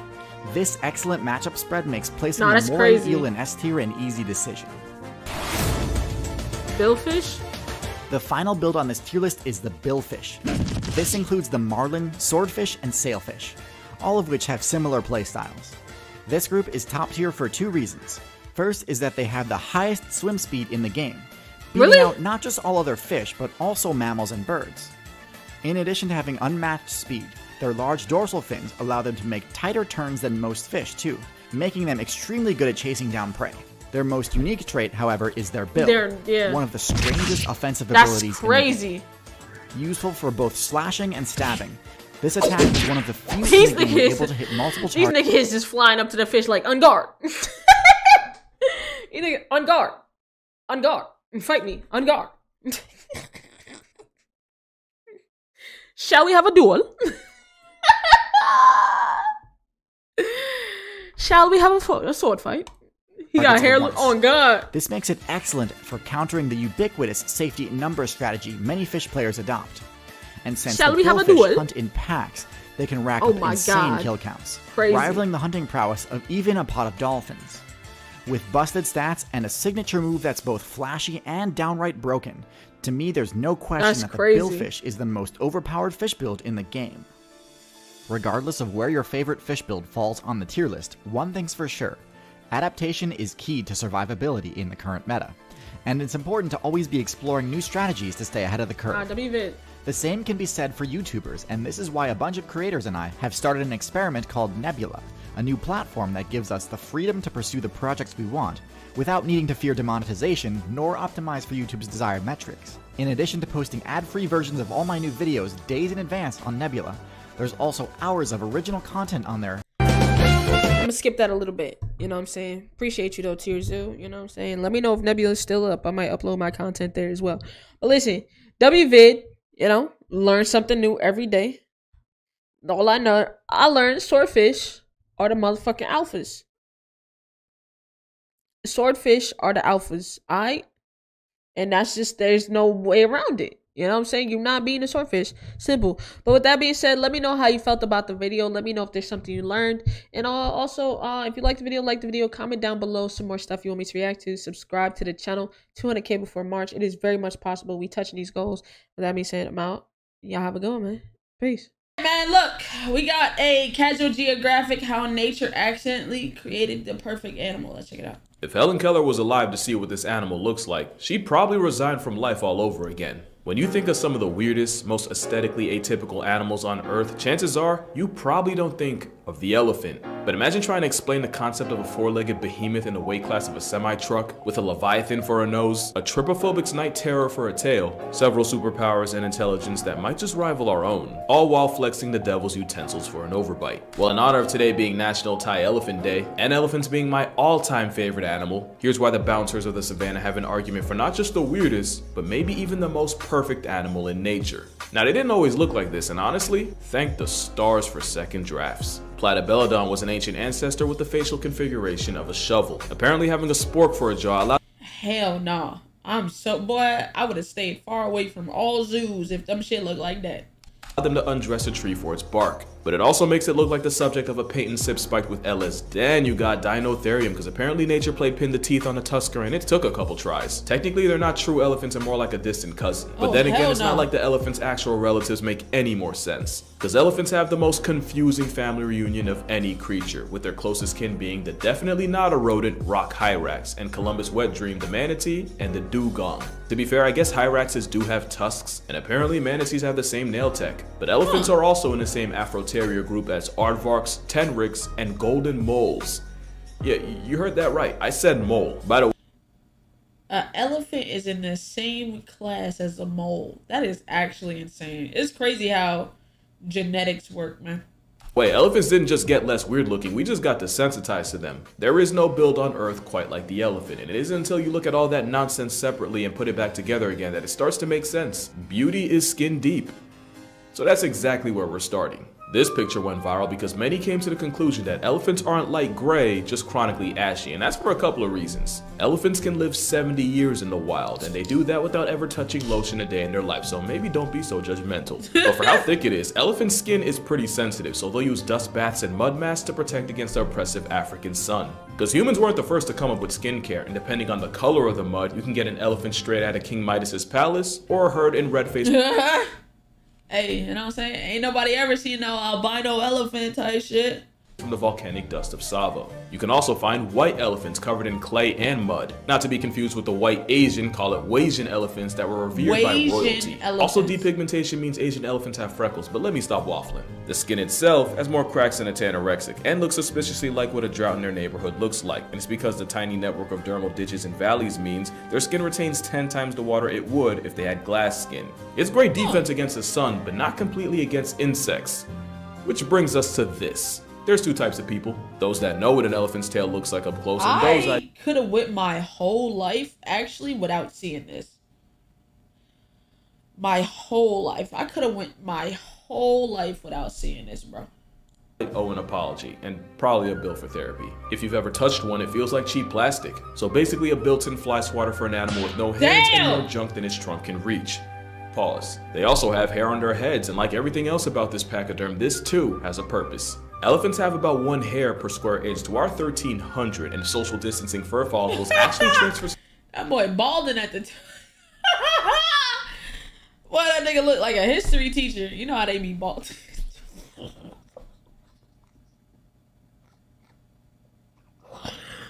Oh, but Mikey? Oh, no, no. Wow, Jay.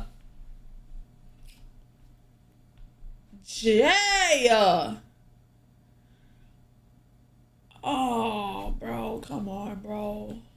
Heat away from the elephant, in some cases by over 20%. That's how you get a baby elephant with a better lineup than me. You see, he doesn't have to wear a hat. And with Asian elephants being hairier, they're much more liable. Yeah, what the fuck? That nigga had a beard?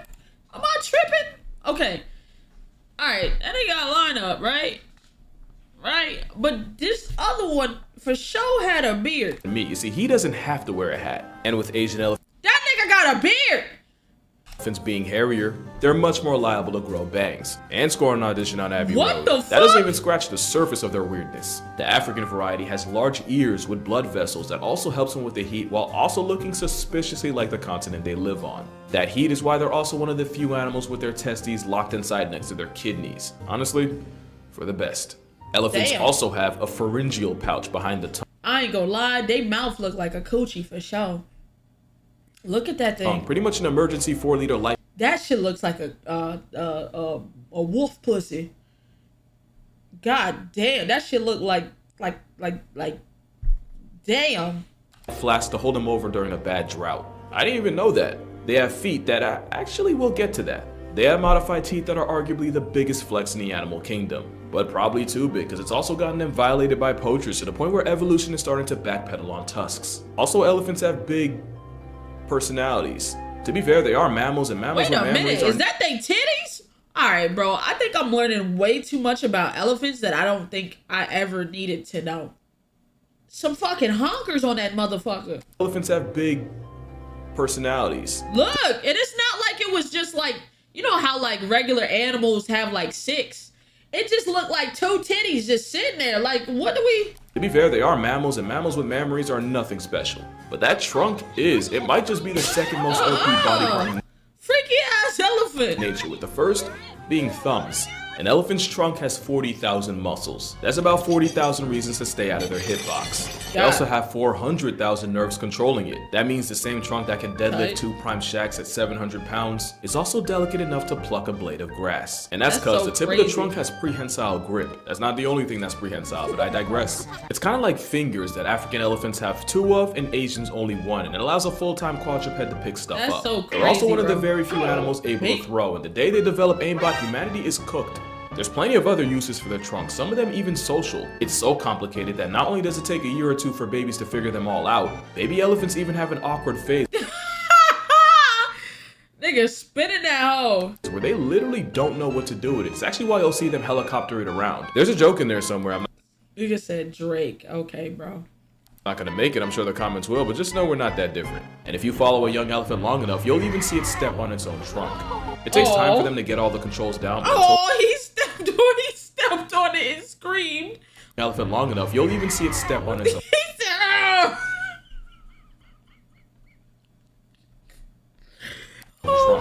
It takes time for them to get all the controls down, but until they do, its best use is as a pacifier. But it takes more than looking like nature's science project for me to confidently call you the weirdest animal on the planet. You better be packing some pretty impressive abilities too. And let it be known, no animal packs. Hey man, alright, I don't listen. There's Kaz Geo, you know what I'm saying? Hood Nature, my boy. Gang them. I'm learning a lot about animals right now. I'm learning a lot about elephants specifically. But what I don't need to see is elephant dick drag across my fucking face as I'm watching this video. That motherfucker is finna... You're sending me question marks? But if I play the rest of this video, you are going to also be a victim. Okay? That motherfucker is slanging and banging right now. And that motherfucker is finna to drag across all of our fucking... Alright. Y'all wanna question me? Bet. More than an elephant. First, super strength. Dick in your face. Told you.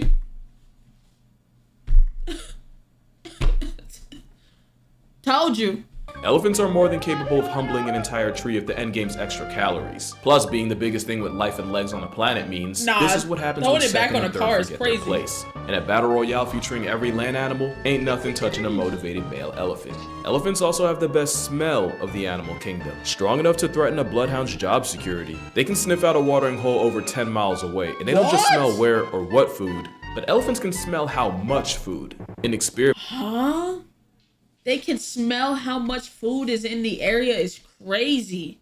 Elephants were able to consistently sniff and pick the container with the most sunflower seeds without even eyeballing it. A test even dogs failed. Elephants are also way better swimmers than they have any business being. Most mammals can swim, but bigger ones like rhinos and giraffes are pretty poor. And despite gatekeeping watering holes and being a literal land whale, hippos technically can't swim at all. Elephants can't relate. They can swim for hours, and there's even a theory that munchies made modern-day mastodons swim from India to the nearby island of Sri Lanka. To put in perspective, there's at least one shark on the planet aware of the existence of elephants. That's kind of crazy to think about. Elephants also have infrasonic hearing and can communicate through low-frequency vibrations. They're too low for any of us to hear, but the sound can travel for miles, and the pachyderms pick up the long-distance calls through their feet. See, I told you we'd get back to that. What the fuck? Nah, elephants are actually insane. Hold on. Elephants are actually kind of cocky. I don't really have a favorite animal, chat. You know what I'm saying? We just know not to fuck with hippos. But, hey, elephants really might be OP. that thanks to a fatty, spongy-like cushion. Also, you're seeing that right, elephants do have built-in high heels. That's why there are stories of elephants saving people from tsunamis before they even happen. Elephants even have different infracalls with different meanings. Because of course they do. You got a greeting rumble used when a family member gone for hours suddenly returns, a rumble the matriarch uses to get the herd moving, and even a congratulation rumble for when an elephant in the group gets laid. That's a Snapple fact for you. Not to be confused with the symphony of an elephant baby shower. In fact, those calls are often how they end up with a baby. See, the problem with spending nearly 2 years pregnant and another 10 raising a calf that comes out. They do spend 2 years. God damn, they be pregnant forever. 2 years? I mean, you growing a whole elephant. I get that for sure. But 2 years is crazy. Holy. Dating's a different kind of drought. A mother elephant might be open for business once every 5 years. So once that window does open, she makes the elephant equivalent of a Facebook event by broadcasting a booty call to every eligible bachelor in the area. It's like a Batman symbol for down bad bulls, and before long, she's attracted more testosterone than the state of Florida during spring break. And like a 13,000-pound frat boy drunk off lust, violence is the only option, where the winner gets to pass on his genes, while the loser makes sure he's not the only one that's sore. Now the next superpower is no surprise, because you've definitely heard the phrase, an elephant never forgets. Yup. Depending on the context, that's either a throwaway fact or a very real threat. But elephants do have steel trap. That motherfucker looks scary. Hello? Context, that's either a throwaway fact or a very I don't ever want to get on this nigga bad side right here. Good lord. real threat. But elephants do have steel trap memory, and it's because their life literally depends on it. As an elephant, the most important resource in your life is water. And during the dry season, that can mean walking hundreds of miles to the next watering hole. Imagine living in an area the size of New York with only 5 water fountains and no Google Maps to bail you out. All you have is your memory. That's why elephant herds are led by a matriarch who uses her years of experience to not only bring her family to water, but to the right watering hole at the right time of year. Get it wrong and the whole herd becomes the beginning of a Disney movie. Instead, you got Big Mama carrying the entire family off a brain that runs like a supercomputer, able to pull memories older than some of the members of the herd when she needs it. So as you can see, elephants don't just have one of the freakiest builds in nature, but one of the craziest skill sets too. It's how the largest landlubber on the planet can survive and thrive on the savannah, in dense tropical jungles, desolate hellscape and sun-baked deserts, and even inside dark caves to mine salt.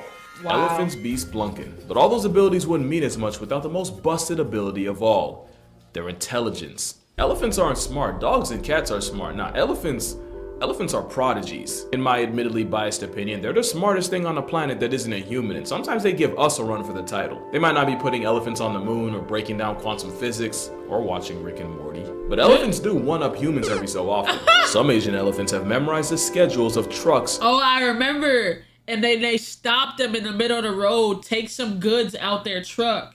Like they be taxing. Niggas is committing crimes. Oh yeah, this y'all's toll, nigga. Hold up, stop right there. Need mine.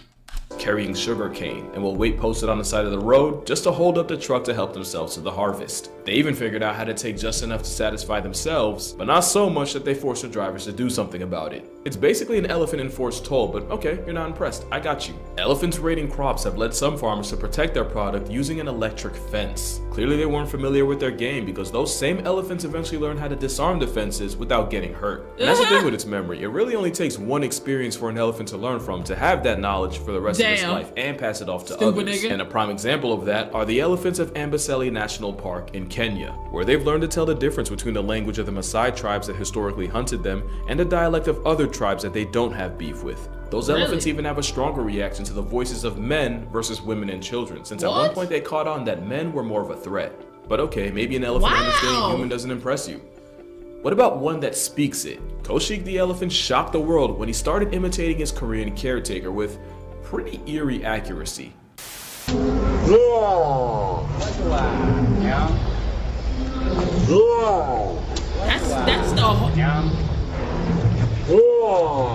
That's Elephants are also on the VIP list, so the University of Cambridge did an experiment where they had elephants pass a stick to a researcher, except the stick would be attached to a mat that the elephants would be standing on. So the elephants would have to have the self-awareness to realize they needed to step off the mat to pass the stick. And of course, they had a control group where everything was the same except the stick wasn't attached. Well, 42 times out of 48, the elephant stepped off the mat before passing the stick, compared to just 3.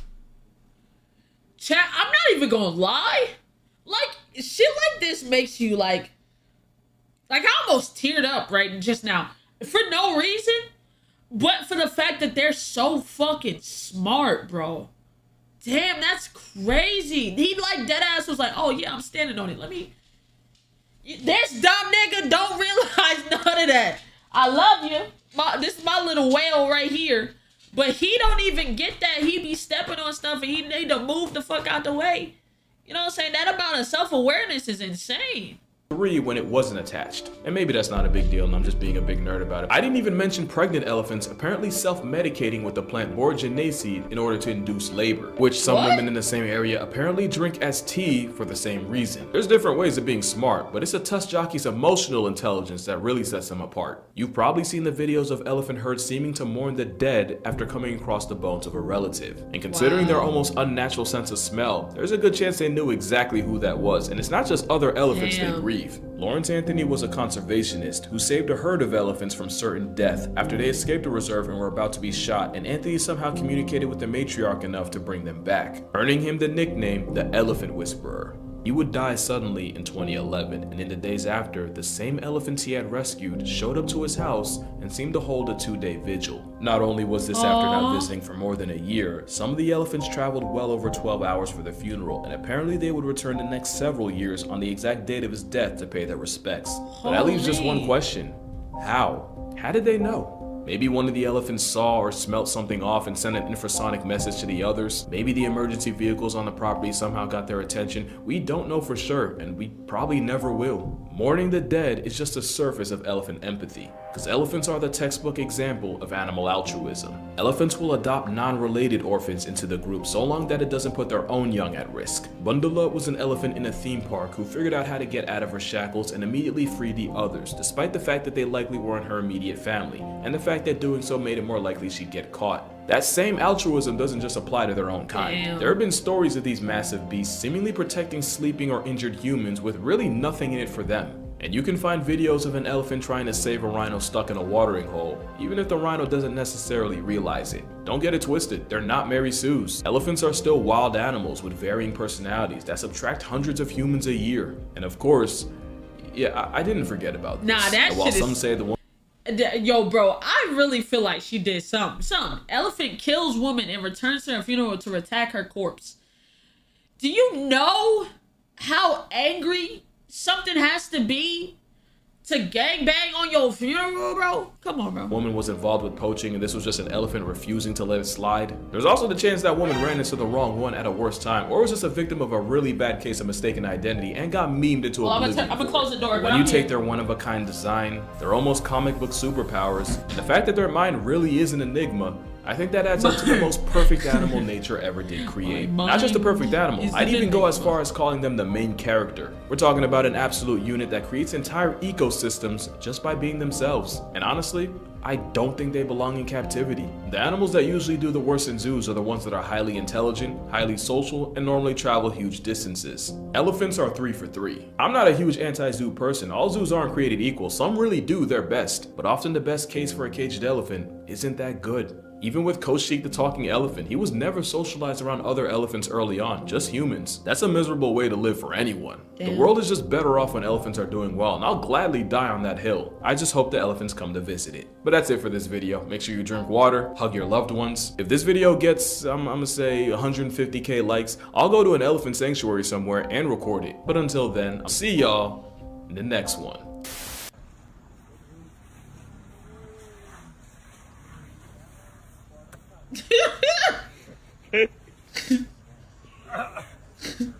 God damn.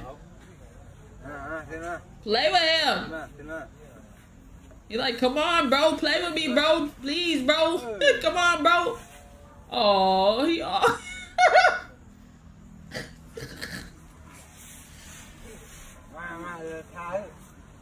Come on, bro. Play with me, bro. Come on, bro. Oh my god. Adorable. That was a good vid. Nice, cute vid.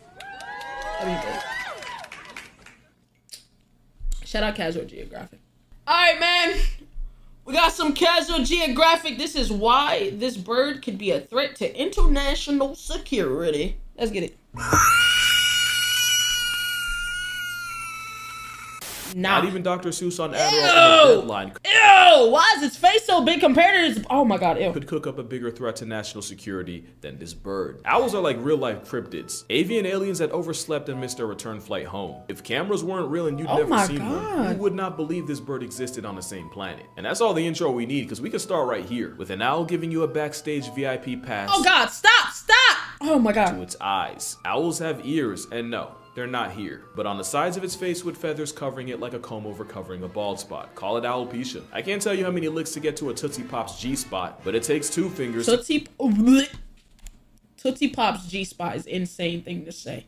Call it alopecia. I can't tell you how many licks to get to a Tootsie Pop's G-spot, but it takes 2 fingers to get to a Hippocampus control center. And speaking of seeing, that's another thing. Owls don't have eyeballs, more like eye tubes that can't move and are locked in their sockets, which is how a bird already associated with death can be on straight exorcist timing, able to turn their heads 270 degrees without divorcing their skulls the Antoinette way, thanks to special blood vessels in the neck. And the only reason they even have to do all that is because... I did not know that. That's why they be able to turn their head all the way. Their eyes don't move.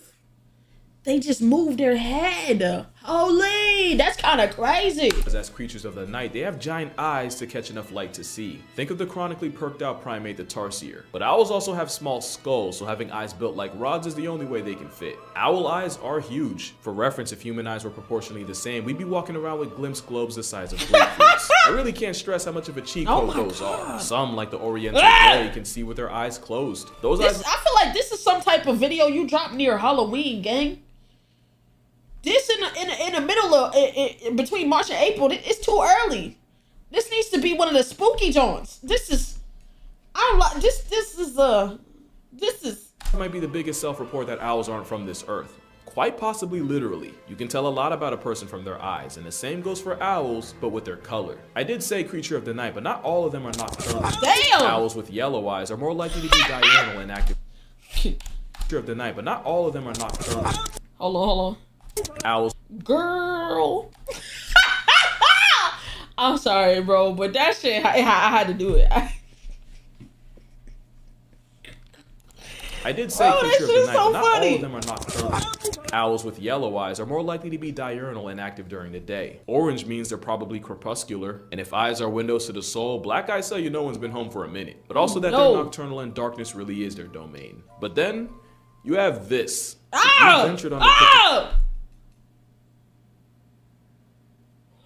Where the fuck is that one at? I need to stay far away from that one. All the other ones, they didn't say, where the fuck is that one? Oh no, that's a demon.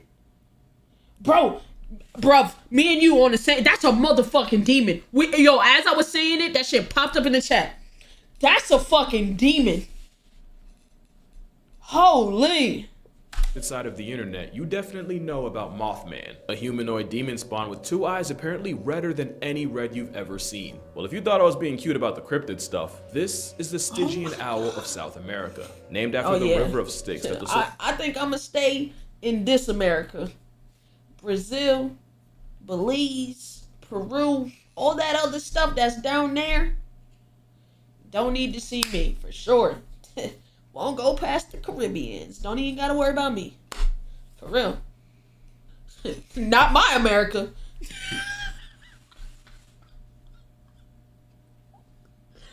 Hey, man.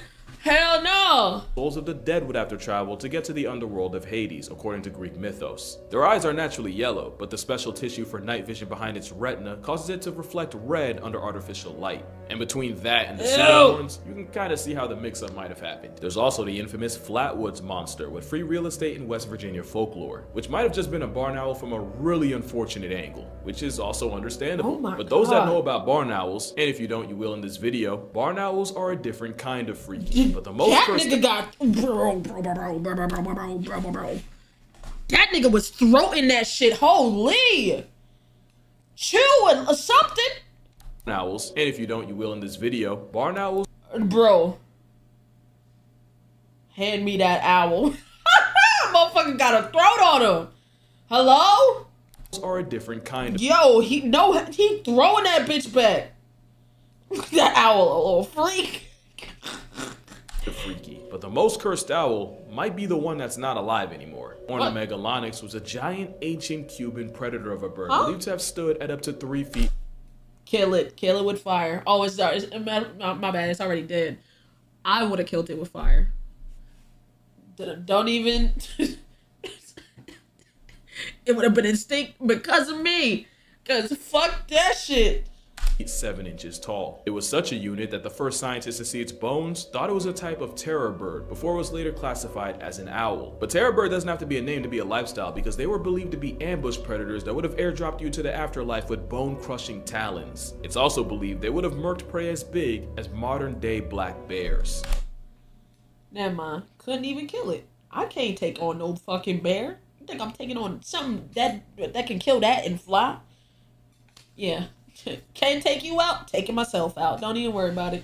As big as they are, they probably spent most of their time on the ground. Nigga said Aaron would have been in danger.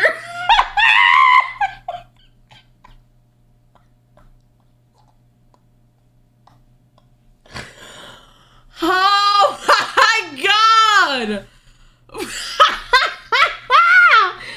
Oh my oh my god! Leave my mans alone, bruh. He be just...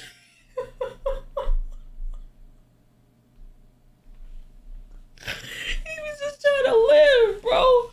Holy. It only took flight when fight was off the table, basically acting like turkeys. Sounds like no big deal until you remember how on-timing turkeys can be. But like Fidel, the op of Cuba has long been past tensed, but today, there's over 250 flavors of hoop men populating the earth. Obviously way too many for me to describe them all. So I'm gonna just run through my favorites. This is the largest owl in the world, the Blakiston's fish owl, and they earned the distinction off a mostly pescatarian diet. Clearly cut from the same cloth as its decommissioned Cuban cousin. And then you have the owl just bigger than a Coke can with less gravity than a golf ball, the elf owl. But that doesn't stop this undersized muppet from being a menace of scorpions, among other things. This is a great horned, also called a tiger owl, but not because of their colorway, but because they're like nature said it and gave an apex predator wings. I'm gonna get to them later, but just know, this aggro Tweety is to other owls. Nah, that nigga look like a... That nigga look like... wings. I'm gonna get to them later, but just know, this aggro... That nigga look like a demon. What's that nigga that do that crash out music? That look like him. Hot boy ass, bitch on Willow Blake, we trying to kill a wedding. That's him, bro. I'm telling you, bro. That's this nigga in bird form, bro. Oh, baby. Buy your word, this ain't that. RPG can't automatic. I swear to God. Let's play a little game. Bro. Tweety is to other owls what orcas are to the cetacean race. Here's my personal favorite, the snowy owl, a battle-tested survivalist able to live in one of the most unlivable places on Earth. But they're also proof that white Air Force energy can be just as much of a headache. There's a saw-whet and a spectacled owl, which are cute enough to make me rethink the entire narrative of this video. There's a Eurasian eagle owl, whose run puts that same narrative on life. That shit is hilarious. I'm sorry, bro. Yo, there's something, chat, is it not hilarious to see a bird that can fly run? There's something about seeing fucking birds run instead of actually use their wings that is so hilarious to me, bro. I remember I watched some birds, like, it looked like they were playing tag. They were running for like 5 minutes in the parking lot after each other. But they could fly, bro. That shit is hilarious to me. I think the entire narrative of this video, there's a Eurasian eagle owl whose run puts that same narrative on life. They look like they running without trying to be heard, so they sneaking.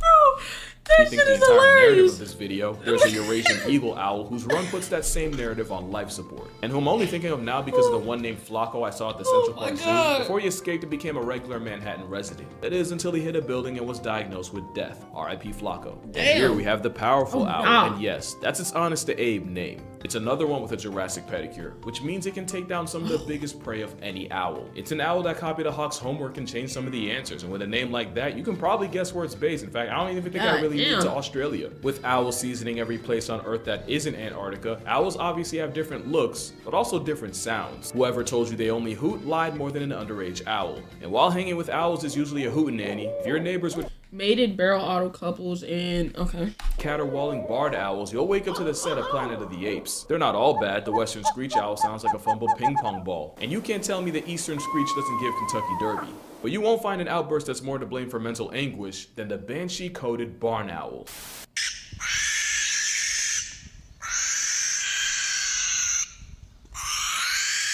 I would think somebody, oh, nah, that's a demon. That's a demon right there. I would think somebody fucking dying. I keep trying to tell you, there's something about barn owls. Sound might arguably be the most— Ow! Ow! That's an alien. Kill it. Whatever that was, kill that shit. Keep trying to tell you, there's something about barn owls. Sound might arguably be the most unsettling thing about them, and I'm not talking about the sound they make. You definitely know that owls have better hearing than a mom after you close the door a decibel above what's acceptable. But you might not know just how far nature went to give them the advantage. Those two ears we talked about aren't symmetrical. The left ear is usually lower than the right, which means an owl on the prowl can pinpoint exactly where a noise came from based on what ear detects it first. If it hits the left first, then the owl can be sure it came from below. Owls also have faces built like satellite dishes, or I guess technically the dishes look like— Wait. So based off of which ear hears it first, it knows. Oh, bro, that shit got, what's that shit? Bro, that's kind of, that's kind of cool. Need that for COD, for real. Owls, either way, it collects sound and funnels it towards the ears. The wildest variant of this build is the great gray owl that honestly looks like it got its business punched in by nature. They have the biggest facial disc of any owl, meaning you can hide under 2 feet of snow and ice and still get got by a gray. They'll even blindly nosedive into the snow just like the Arctic fox, because same test, same solution. That's convergent evolution. Owls also figured out how to rearrange their feathers to change the shape of their disc, meaning they can basically shapeshift. Depending on the situation, owls can make themselves look bigger when threatened, or the changeling will do the opposite, either for camouflage Alright, nah, these niggas really might be aliens. They not. Yeah, that's for the what the f factor. You see what I mean when I say no other animals contributed more to cryptid culture? Imagine being the first person to see this IRL. Bro! Can we do that, like, as humans, make ourselves look skinnier?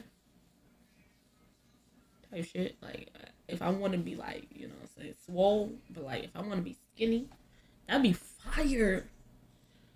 Corsets, okay. But I'm not done. There's one more supernatural ability owls have that might just be the most OP of all. And it's also because of their feathers. An experiment by BBC Earth took 3 birds and had them fly from one researcher to another with several highly sensitive microphones to pick up even the slightest noise. First was the pigeon. No real surprise to anyone who's lived near them. Oh, I know this. Yeah, them niggas don't make no fucking sound when they fly. They just like demons. Next was the fastest bird alive, the peregrine falcon. Again, pretty standard stuff. But then came the barn owl, and this is why I called them hoot ninjas earlier. Not a sound. Like, if you got, bro, you won't hear these niggas coming. It's just an aerial attack, bro.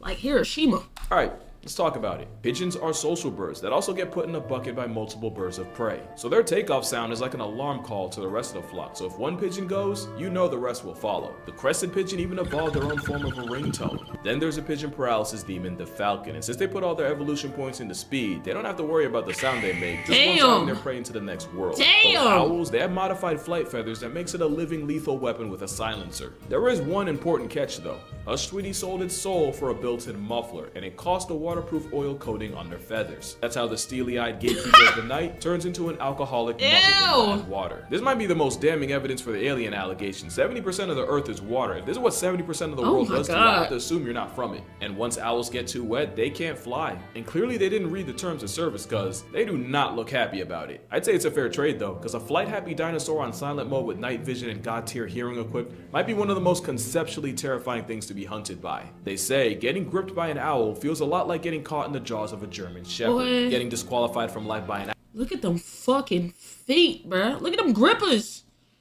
Like, these are the real reasons they get called grippers, cause that shit look like it'll just hold on, bruh. Talons.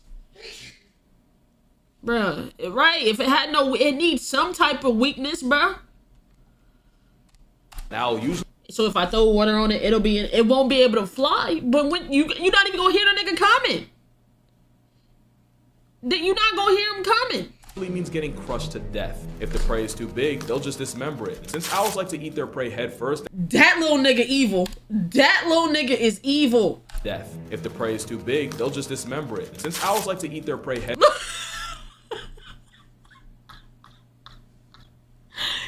That nigga look like he pissed at something. Holy. Oh my God. At first, that usually means decapitation. So if you ever see an animal that's physically lost its mind, you can be sure an owl somewhere ate good. Owls will also surplus kill. A picture was taken of a snowy owl pantry with about 70 dead lemmings arranged like a wreath. And there's even a story of scientists finding— So they'll kill to have some shit for later? They don't even kill when they hungry? It's like they grocery shopping. Hello? finding an owl nest. This nigga said, I need a midnight snack. I need something sweet. 70 plus cat collars, although I personally don't believe that. Holy! But the avian assassin is for sure one of the most underrated predators in nature. Oh my God. Yeah, we're not about to skip past an owl. That nigga don't even know what happened. He like, huh? What just, yo, your homie got snatched up. Snatched. You don't even know. Right out the nest. A hawk in its own crib. He like, yo. There's birds of prey and the ones birds prey about, and owls are definitely the latter. Owls will regularly grief other birds of prey like this beheaded red-tailed hawk or this young Cooper hawk. As you've seen, they'll use the cover of darkness to commit hit and flies on families like this. Hit and flies is insane. American falcons, and it's not always about a meal. Sometimes it's about sending a message. Owls don't usually build their own nest, and this homicidal air mime has been seen attacking bald eagles in an attempt to hijack theirs. But owls also don't believe. So not only is they stealing homes. Nah, they gotta be put on the watch list or something, bruh. Even squatters' rights, so God help the kestrel that try to use their own strat against them. Owls are honestly what would happen if you gave honey badgers Red Bull. They're definitely one of those around and find out animals, but there is one bird owls have generational beef with. Owls and crows have one of the most infamous rivalries in nature, and it's because owls will kill without prejudice, and often that includes crows. But crows are also highly intelligent and arguably the smartest birds on earth, but more importantly, they have the capacity to hold grudges and seek revenge. So crows will mob any owls caught in broad daylight when they have the advantage, harassing the bird of prey using the OP power of friendship. It's how the same predator that can check falcons, hawks, and even eagles can get railroaded by a murder of crows. The beef is so ingrained that crows that have never even seen an owl will instinctively choose violence. Damn. Who the fuck? Just drop by, hit this nigga just because I don't like your kind, nigga. Beef is so ingrained that crows that have never even seen an owl will instinctively choose violence. The fuck? Owls will take out any single lone crows they can. And I know I've been saying crows, but ravens aren't exactly fans either. Especially when an owl can change its Facebook status to nevermore. There's another bird of prey this flying deratio has major problems with. Each other. Owls regularly hunt and kill other owls, and the two main suspects, the great horned owl from before and the barred owl. Barred owls are pretty competent predators on their own, and often they get victimized by the flying tiger. Damn. It's technically not cannibalism the same way a leopard eating a cheetah or a red fox flatlining its Arctic cousin isn't. It still feels wrong as hell. The barred owl can be a different kind of problem, which is why the US government has been trying to pass a bill to murk 400,000 of them. And if that sounds OD, it's because the flying invasive garbage disposal eats literally everything, to the point where they've been outcompeting the native spotted owl into near oblivion. The crazy thing is, life retiring 400,000. Wait, what did it say you had to do? Fish and wildlife process killing over 400 in the Pacific Northwest. God damn. Niggas gotta get nerfed. Of them. And if that sounds OD, it's because the flying invasive garbage disposal eats literally everything, to the point where they've been outcompeting the native spotted owl into near oblivion. The crazy thing is, life retiring 400,000 would barely put a dent in their population. Owls will also run fades with deer, and they're not afraid to Why are you picking this fight? Put a dent in their population. Owls will also run. How you can't even eat that? Fades with deer, and they're not afraid to press other land predators in their territory like coyotes. Snowy owls are a special kind of trigger happy since they have to compensate for having their nests on the ground. The result is the biggest crash out of the owls choosing fight and flight with a whole wolf. There have even been reports of them dive bombing polar bears that wandered too close. But for all their talents, there aren't really any documented cases of an owl putting a person in a coffin. That is, unless you believe the staircase owl theory. In 2003, Michael Peterson was convicted of murdering his wife Kathleen in their home in North Carolina, and according to the autopsy report, the cause of death was blunt force trauma to the head. But there's been legitimate theories that it was actually a barred owl that attacked her and caused her to fall down the stairs. The theory gained more traction when it was revealed that feathers were later found in her hair, and that the lacerations on her head were pretty consistent with getting mauled by an owl. Now, full disclosure, I'm not really that informed on the case, but even I thought that was a stretch. But crazier things have happened. Let me remind you that the entire world thought Lindy Chamberlain was guilty. Whole time a dingo really did eat her baby. We might never know for sure. There's a reality where a man served hard time for a crime an owl committed. Now, you might come away from this video thinking I feel some type of negative about owls. Quite the opposite. I gained a whole new respect for these birds. For one, they're free pest control. Just one barn owl family can eat 1,000 rodents in a season. Speaking of the barn owl, they're monogamous, and not only will they often mate for life, they'll often return to the same nest year after year. You can't have that kind of longevity. Nigga, am I watching birds make out right now? Excuse me? Since when the fuck does birds get the kissing? I thought they were murder demons. This bird hub. Only birds?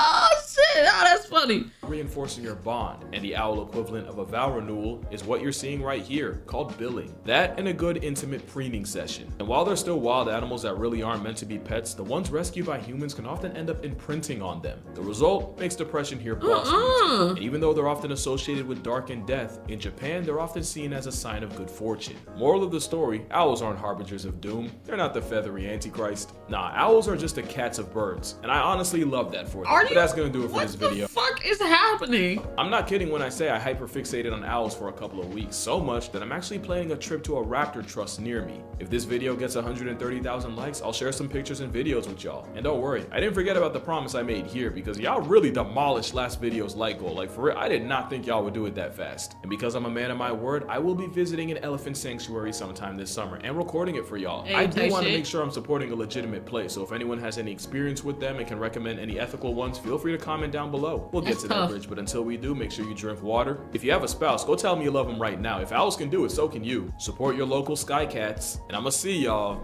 in the next one. Not you having a little bird bath. Oh, excuse me. Hey, gotta make sure them feathers nice and wet. That sounds crazy. Sorry. I don't know why I just said that. Like, it sounded like, I don't know. I don't know what, it sounded crazy. Like, I didn't mean, okay. W video. Bro, I know how it sounded, and like, I apologize. Yeah, you're canceled on Twitter. Hey. Fuck it. Fuck it. Type shit. Alright, W video though. Type shit. You what's going on with you? It's your girl Simba, and it is time for another reaction, okay? Today is Sub Saturday over here on Twitch, where the subs get to recommend which videos we're making reactions to, and this was one of them. They said Tier Zoo, so we picked a Tier Zoo that looks lit that we haven't watched, and this is the one that came up. So if you are new here, make sure you're subscribing, okay? If we hit 200K before Valentine's Day, then I will be getting $500 to give away to you guys. So, you know what I'm saying? It's only possible with the new folks to hit it. And in order to make the new folks hit it, you got to make sure you like the video so it gets pushed more and things like that. And also, comment down below some things you want me to react to. And with that being said, let's get into this Tier Zoo, man.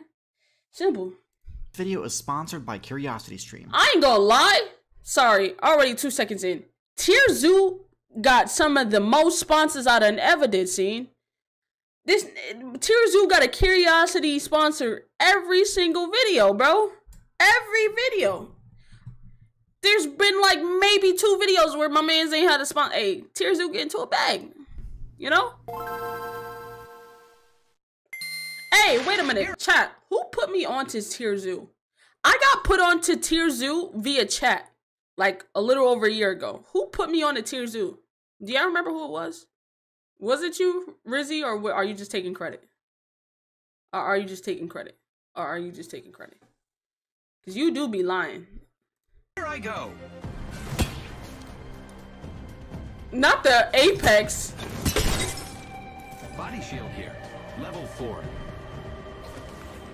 One of the the newest Apex biome sound. types introduced to the game is the city biome. This is a completely unique biome type that's almost entirely constructed by human players.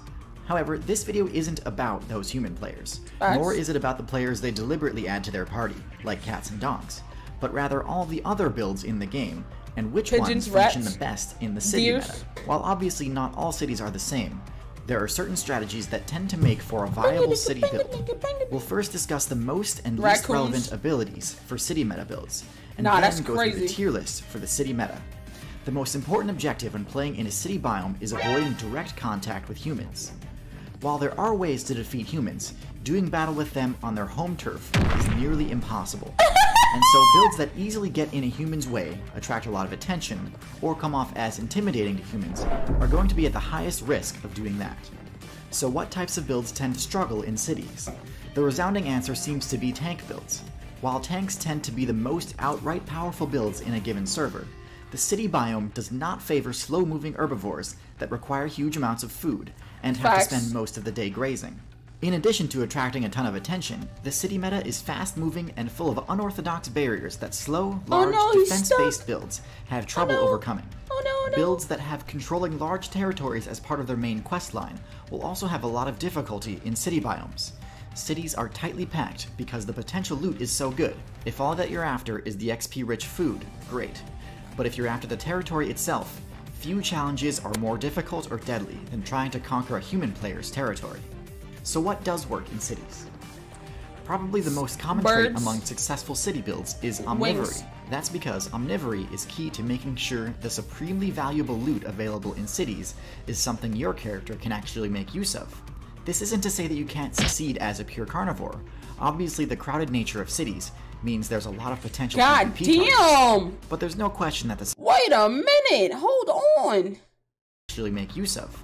This isn't to say that you can't succeed as a seagull versus a pigeon. Nah, that's crazy. As a pure carnivore. Obviously, the crowded nature of cities. God, yo, I ain't gonna lie. This seagull is giving the pigeon the beats, bruh. This seagull is giving the pigeon the freaking beats, bro. Golly. Means there's a lot of potential PvP targets. But there's no question that the scavenger strategy is more effective in cities than in any other biome. Another common trait is nocturnalism, since this makes it much easier to avoid humans. Normally, I tell players who swap to a nocturnal playstyle to avoid dealing with the diurnal player base to get good. But honestly, when it comes to humans, I think it's a fair strategy. As I said before, city biomes present some of the most challenging terrain to navigate in the entire game, and so having high mobility and a versatile array of movement options is essential to traversing the concrete jungles. Don't spec into a high top speed if it means giving up the ability to climb, high jump, crawl, or swim, because cities will test your ability to do all of these frequently. Is that a fucking moose? Oh, Perhaps one of the most powerful city abilities is flight, because it not only lets you bypass just about any obstacle, but also is by far the best way to avoid or escape contact with dangerous humans. The most common obstacles you'll be able to interact with in cities are power lines, which can be scaled if you have the climb ability, but tend to be best utilized by aerial builds as high visibility, low risk perch spots. Sewers, which can be accessed with the crawl ability and can function as a safe shortcut to multiple points in a city. Buildings, which often require multiple skills. Nigga, this is a whole bear. What is going on? How? Safe shortcut to multiple points in a city.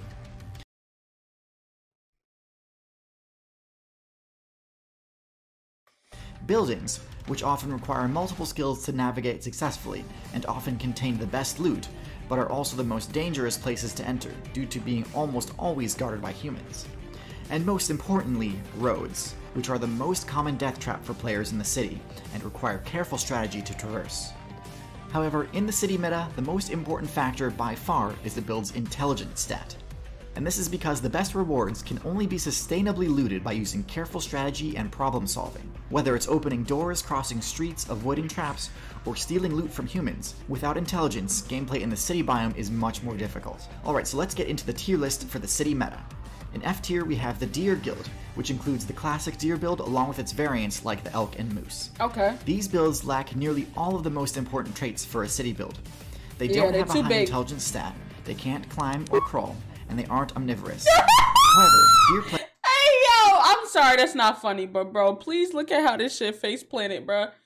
Nah, that shit. Intelligence stat, they can't climb or crawl, and they aren't—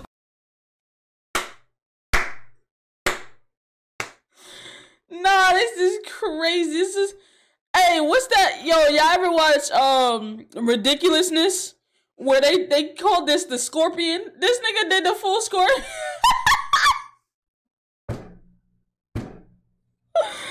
Nah, this is crazy. Oh my god. However, this nigga have a high intelligence stat, they can't climb or crawl, and they aren't omnivorous.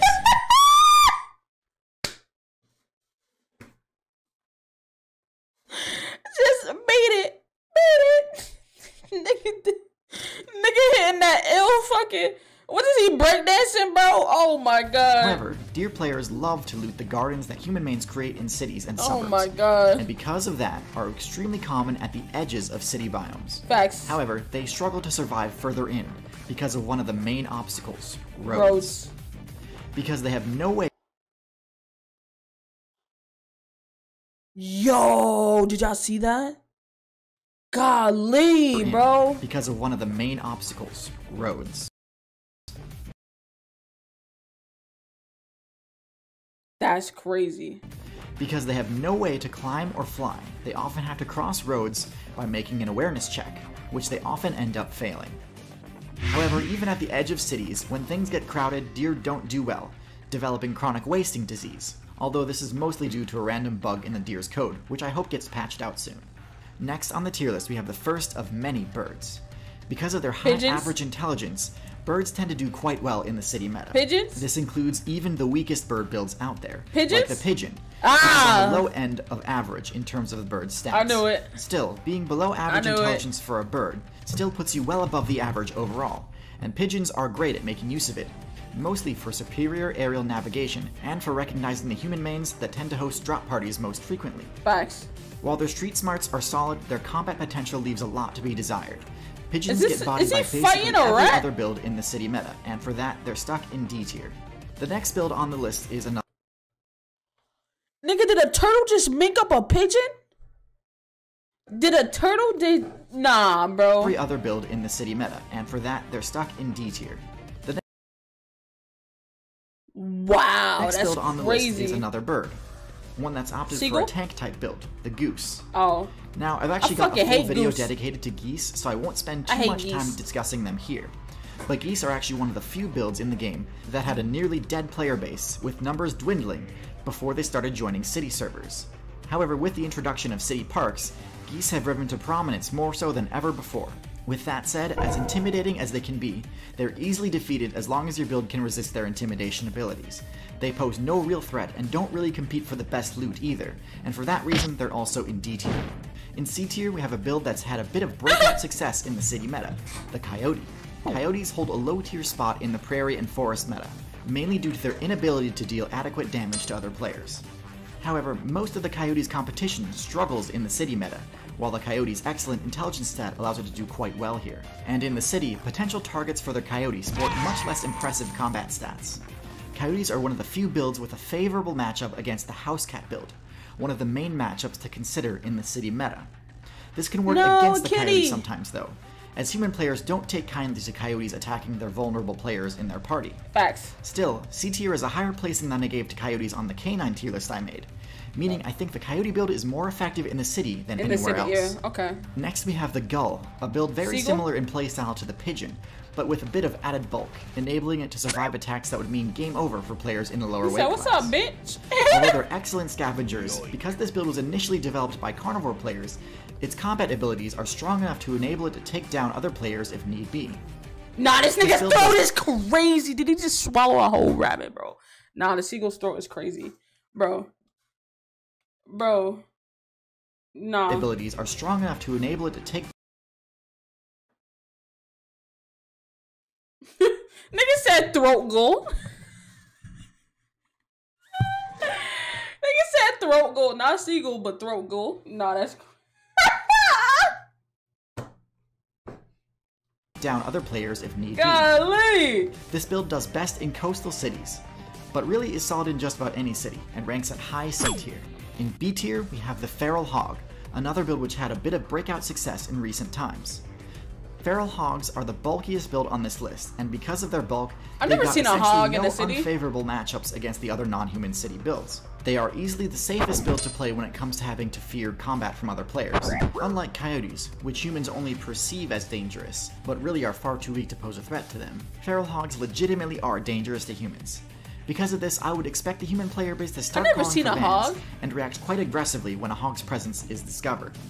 Did he just make the hog out of a helicopter? In the game, the hog build can quickly learn to navigate cities. Perhaps their worst detriment is that they require a lot of loot to sustain, and since they can't climb, they may run out of all available loot rather quickly. Last in B tier, we have the squirrel. Squirrels have the highest arboreal mobility of any build. Bro, I have a hate. I've not only had to deal with squirrels once, but twice in a home that I've lived in. I hate squirrels. I hate squirrels, okay? I've had to deal with it back in like 2010 when a squirrel got into my fucking chimney. They went down through my chimney, and like it was like a chimney, but it wasn't like a work into a fireplace. So it was like just a chimney in the middle of the house. These niggas dug a hole through the brick to get into my kitchen, and the fucking landlord had to come and pour ammonia down the chimney and plug it up so these niggas would run out. And then in the last house I just lived in, these niggas dug a hole and burrowed themselves inside in between my wall and the brick from outside my apartment. So these niggas was in the wall, and this bitch had babies in the wall. So it was every fucking morning at 6 a.m. like clockwork, bro. Like clockwork. You remember hearing them in videos, right? Yeah. And you would hear them when I was streaming. Yeah. Yeah. Bro. Eliminate squirrels. I don't even care. I don't even care. In the game, and this mobility translates quite well to traversing buildings and power lines in the city biome. While they aren't tanks by any means, their thick fur does mean they can survive more damage than your average rodent build. Generally, they don't need to worry about this though, as their agility should be more than enough to allow them to escape most dangerous situations, and enough to allow them to bypass most obstacles and claim the best loot available. While they're certainly no powerhouse, there's no question that when it comes to traversing the urban biome, squirrels are near unparalleled. One of the biggest risks to squirrel mains is that their regenerative tooth ability forces them to use them every so often to damage structures, and gnawing on the wrong thing can mean game over for an inexperienced player. First in A tier, we have the raccoon. I see the raccoon build as sort of a direct upgrade to the coyote. Nah, raccoons ain't not are fucking city biome. Are tough. Similar DPS and intelligence, but is also omnivorous, has much better climbing abilities, and also has better stealth. Raccoon players have a reputation for making some of the best thieving builds in the game, and this is no mistake. Raccoons are kind of tough, I ain't gonna lie. They won't back. Like a squirrel will run from you, but a raccoon will put up a motherfucking fight, bro. Raccoons be on demon time. They don't give a fuck about none of that shit. Oh, you telling me to get away, but are you gonna find me another meal? I don't think so. Find me another meal, bitch. If not, shut the fuck. Bro, raccoons ain't no hoes. Raccoons can get into just about any container, and their sense of smell is so good that there's I think I'm dealing with a raccoon here. I ain't gonna lie. Because I'll put my trash bags in the trash can type shit. I'll put my trash bags in the trash can. And like, they'll have lids on it like this. But I go to throw the next trash bag in there, and there's holes in my fucking trash bag. And I'm like, yo, what the fuck? I think there's raccoons outside at night going through my trash. Like crazy. Basically no way to hide loot from them. One thing to note is that raccoons are a high skill ceiling build with a low skill floor. Despite the fact that the raccoon has all the tools it needs to succeed in the city meta, their average lifespan is only about 2 years despite having a maximum around 20. On a similar vein to the raccoon, next in A tier we have the monkey. Try lavender? Would I just throw lavender in my trash can? Another highly adaptable and versatile build, which combines the intelligence of the hog with the mobility of a squirrel to create a build perfectly capable of mastering everything about city gameplay. Monkeys are one of the few builds with intelligence level high enough to directly interact with humans. You know, whether that be stealing from them, trading with them, or even just generally socializing. I've never seen a monkey out, but like maybe in other cities they be out just doing their damn thing. The monkey's main weaknesses, which are their low defenses and high food cost, are also somewhat mitigated by cities, since high-value loot is abundant and the predators that could take advantage of the monkey's low defensive stats have a tough time traversing cities uncontested. However, it's important to note that due to a monkey's size, the climbing obstacles in cities aren't always as safe as they seem, so knowledge of how to traverse them is paramount. In top tier, we have 2 builds which really have total command of cities, as well as nigh untouchability from the hazards common in cities. Rats and roaches? The first is the corvid build, including crows, ravens, and magpies. These builds, which are tied with parrots for the highest intelligence level of any bird in the game, are masters of the city meta. Similar to monkeys, their main weaknesses of low base stats other than intelligence and mobility are less of an issue in the city. In fact, corvids play very similar to monkeys in basically every way except that corvids have the flight ability. They too can interface with humans with ease, but unlike monkeys, corvids don't have to worry about obstacles like roads or power lines. In fact, corvids use these to their advantage. Roads in particular can be used to access loot that would be otherwise inaccessible to a build with such a low power.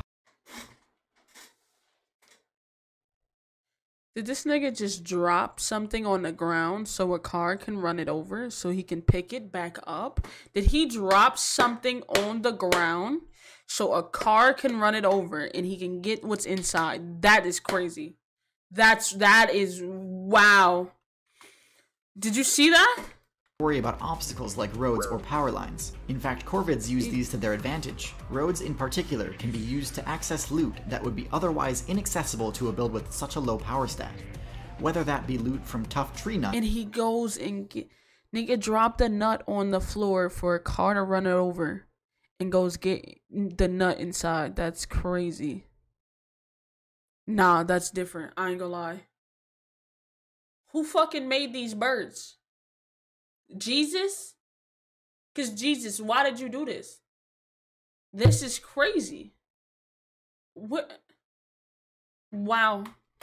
Or from players who didn't have the skills necessary to traverse those deadly roads. This was probably fairly predictable, but there's no question that the best city build in the game is the rat. While they don't have the flight ability, the rat's powerful incisor teeth give them the ability to forge their own paths through cities, being able to gnaw through pipes and even concrete. Their extremely quick spawn rates ensure that, once established, a rat player base will be able to leech off of human loot for as long as there's loot available. They're also excellent swimmers and take very little fall damage, so in a lot of ways, rats are even better suited to cities than humans are themselves. But more importantly, rats are smart enough to learn to avoid traps that humans deliberately set for them. Intelligence really is everything when it comes to the city meta, far more important than stats that are normally must-haves like power and HP. If you're interested in learning more about intelligent animals, I recommend you check out Super Smart Animals, a documentary about the heights of animal intelligence on CuriosityStream. It's an awesome 2-part series. I now have a fear that a rat is going to crawl in my ass when I go to take a shit. I did not know these niggas can swim. I literally thought you can drown a rat, but clearly you fucking can't. Clearly you can't. I literally thought you could drown a rat. Like I'm not even joking. So the fact that these niggas can swim up into, like, we literally just watched this man swim up into a toilet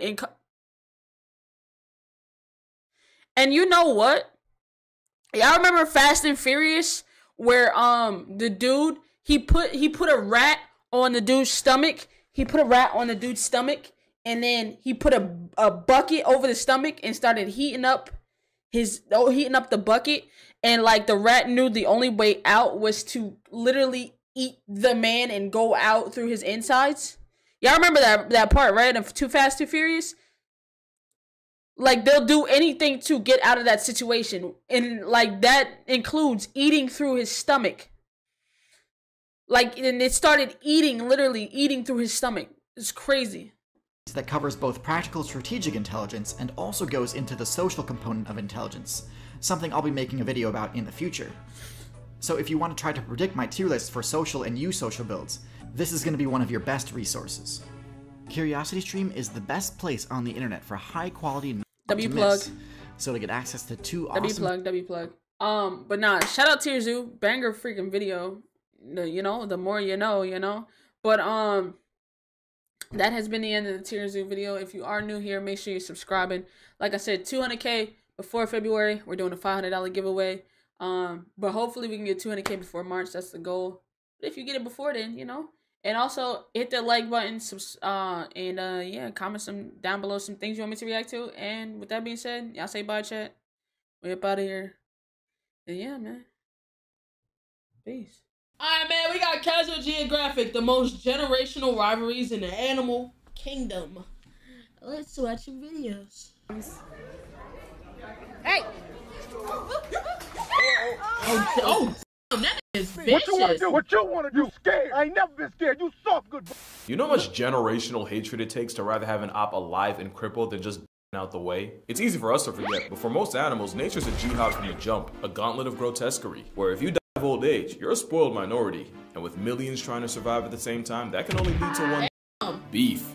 And whether due to competition, an underdog finally biting back, or just an animal choosing problems over peace, you're gonna see that some animals have a genuine grudge sequence into their DNA. But two things. Why? Okay, that is a good question. Why the hell is this damn turtle so damn racist?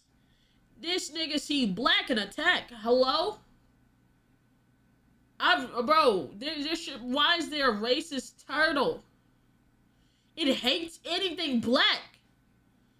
Real quick. One, this is technically a remake of an older video, but as a rule of thumb, anything with iPhone 8 quality or Apple headphones for a mic should be disregarded. And two, while the facts and fades might be true, you're gonna hear me anthropomorphize animals a lot in this video and treat them like humans. But at the end of the day, animals are just playing the cards they were dealt and doing what comes naturally to survive. That being said, hating each other with prejudice-laced passion is what comes naturally to these two. Lions and hyenas might have a beef more infamous and more on sight than Tom and Jerry. Damn. It's one that involves spawn killing, Jujutsu Kaisen level jumping, Damn. calorie jacking, on both sides mind you, and the aforementioned handicapping. Lions and hyenas have generational beef that's been marinating for as long as they've been alive, and it's all thanks to the power struggle between. Nah, I ain't gonna lie, she childish for that, cause she see he can't run. He running for his life, and she just walking like, yeah, run, nigga. You get up on your good foot. Oh my god. Generational beef that's been marinating for as long as they've been alive, and it's all thanks to the power struggle between an overgrown Afro kitty and a maligned mongoose on steroids. In some places, lions sit at the top, and in others, the Serengeti laugh track's the dominant predator. Now, I'm not gonna sit here and pretend I don't have a bias, but there are no good guys or bad guys. Both are apex predators that start off life as pint-sized cubs just trying to survive the brutal RNG of life. Something I truly wish on none of you. Lord of the Beast ain't a game you want to play, but maybe Beast Lord is. Beast Lord: The New Land is an animal-themed strategy mobile game with not only vivid level. W sponsor, man. Get that bread. Get that money on, gang. You know what I'm saying? WS, shout out to you. But if you're a lion cub, there's about a coin flip chance your story ends before the first chapter, and the laugh-happy Vice trap has a lot to do with it. And obviously, Vice very much versa. But what if I told you this feel-of-form family feud ain't even the worst beef lions have to deal with? You lose tough points when it takes 10 of you to press 1 of them. Nah, but the real roadblocks of this panther's pursuit of happiness? Oh, I thought it was gonna be an elephant. I wouldn't be surprised if it was an elephant, but it's a fucking buffalo. I can see why. The animal's so vindictive, folks nicknamed it Black Death and Widowmaker. Buffaloes stand on business, and they'll trap lions in trees for hours, and they'll even hit an Uno reverse and hunt the hunter. And with herds that can reach quadruple digits, they'll more than weaponize the power. Yeah, they the jumpers. Surprised it's not hippos. I thought hippos would like really be beefing with was it alligators or crocodiles? I think it might be crocodiles. Or is it alligators? I don't know. It's one of them niggas. What's the difference? I forgot. But hippos do be putting them in a fucking pack. Yeah, oh, Mountain Dew. We know that on this side. We're very in tune with the hippo. We know that these niggas, They don't actually swim. They run underwater. We know a lot about hippos enough to not fuck with a hippo, okay? You know? But still keep one as a pet. You're wildin'. Friendship. Say what you will. I've never seen a hyena make a lion look like that. Not to mention they'll play keep away with the lion. Hey, bro. They playing keep away with a fucking cub. Holy. Cub. And it's all thanks to mobbing. And mobbing's exactly what you see here, and it's fueled by the beef between a rogue stealth assassin build without the bulk or squad advantage of lions and hyenas, and a highly intelligent, highly social tank of a primate. Divided, baboons are leopard lunch meat. United, and the leopard gets folded like an omelet. You know it's an iconic beef when the kids are involved, and both leopards and baboons will kidnap the young of each other. With leopards, that is actually insane. Taking babies is crazy. Some say it's a chess play to bait the baby's bigger, meatier parents, while baboons have enough foresight to cancel a cub before it can grow up into a problem. That's not the only theft they commit. Baboons are underrated predators. They eat them? I'm sorry. It's like, as humans, we think we got it bad. You know what I'm saying? As humans, we think we got it bad. But imagine your baby gets stolen and eaten. Like, it's not bad enough that your baby gets stolen and died. Like, they ate that motherfucker. That was their lunch. And, like, if you don't leave, they'll probably run the fade on another one of your kids. And you just got to take that nigga out or he gonna keep doing it. You feel me? Like, it's like, that's insane. I don't want to live like that.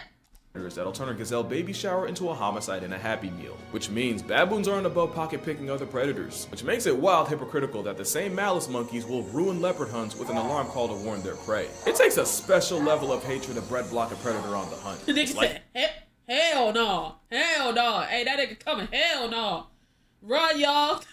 That's some op-ass behavior. Right, y'all, that ain't coming, y'all. Alarm call to warn their prey. It takes a special level of hatred to bread block a predator on the hunt. It's like how we used to think humpback whales were the guardians of the sea for saving other animals from killer whales. Whole time it's an ancestrally traumatized cetacean going out of its way to interfere with orca hunts to make sure the zebras go home hungry. You see, the whale killers will often murk baby whales, and the humpback hood does not let that slide. And it's not just on sight. Any sense is an invitation. One time a pair of spite-powered humpbacks sabotaged a group of orcas after a gray whale calf and proceeded to harass them for 6 hours straight. Damn. Seals, sunfish, and apparently even penguins have benefited from the beef. As the humpback motto states, no orca alive shall prosper.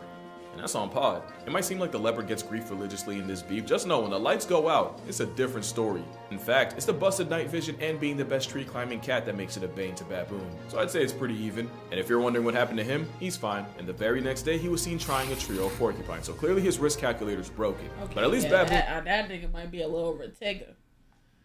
I'm sorry, but like, are there like no common sense in like animal brains? Cause like, why are you going after a porcupine? You know what I'm saying? Like, I get it. You know what I'm saying? You might be hungry, but like, I'm for sure there's something else you could have found. You could have found. How you getting around this porcupine, bro? That's nothing but pain for that little bit of. Bro, the porcupine like probably like this big, and its spikes is up here. It's not as big as you think, bro. That shit is, that's like eating a chicken nugget. All that pain for a chicken nugget, right? Where's the IQ? Like, bro, well, why are you? Find something else, bro. It could have been made pizza rolls. Oh my god. Baboons have numbers on their side against an athletically disrespectful feline. Imagine having problems with the biggest cat on the planet and having to run that fade solo. Look at he playing with it. He hanging that monkey on one fucking finger there. Just hanging and playing. Yeah, I got you, nigga. The tiger's the death stroke of the cat world, a walking census subtraction that'll take down gars, crocodiles, and tigers are on record eradicating elephants. They even dare go after bears, including the most homicidal one on the planet. The sloth bear's gotta be the most trigger happy of the bears, and it's all thanks to this thing I just made up called the predator-prey paradox. Basically, it means you're infinitely more fornicated in the fortune department if a moose presses you than if a bear, because with predators, you gotta convince them you're worth the effort, but an animal that already gets hunted will turn you into a was before they take time to judge your intent. Real life Baloo often gets bodied by tigers. Did that nigga know? Did he? Ooh.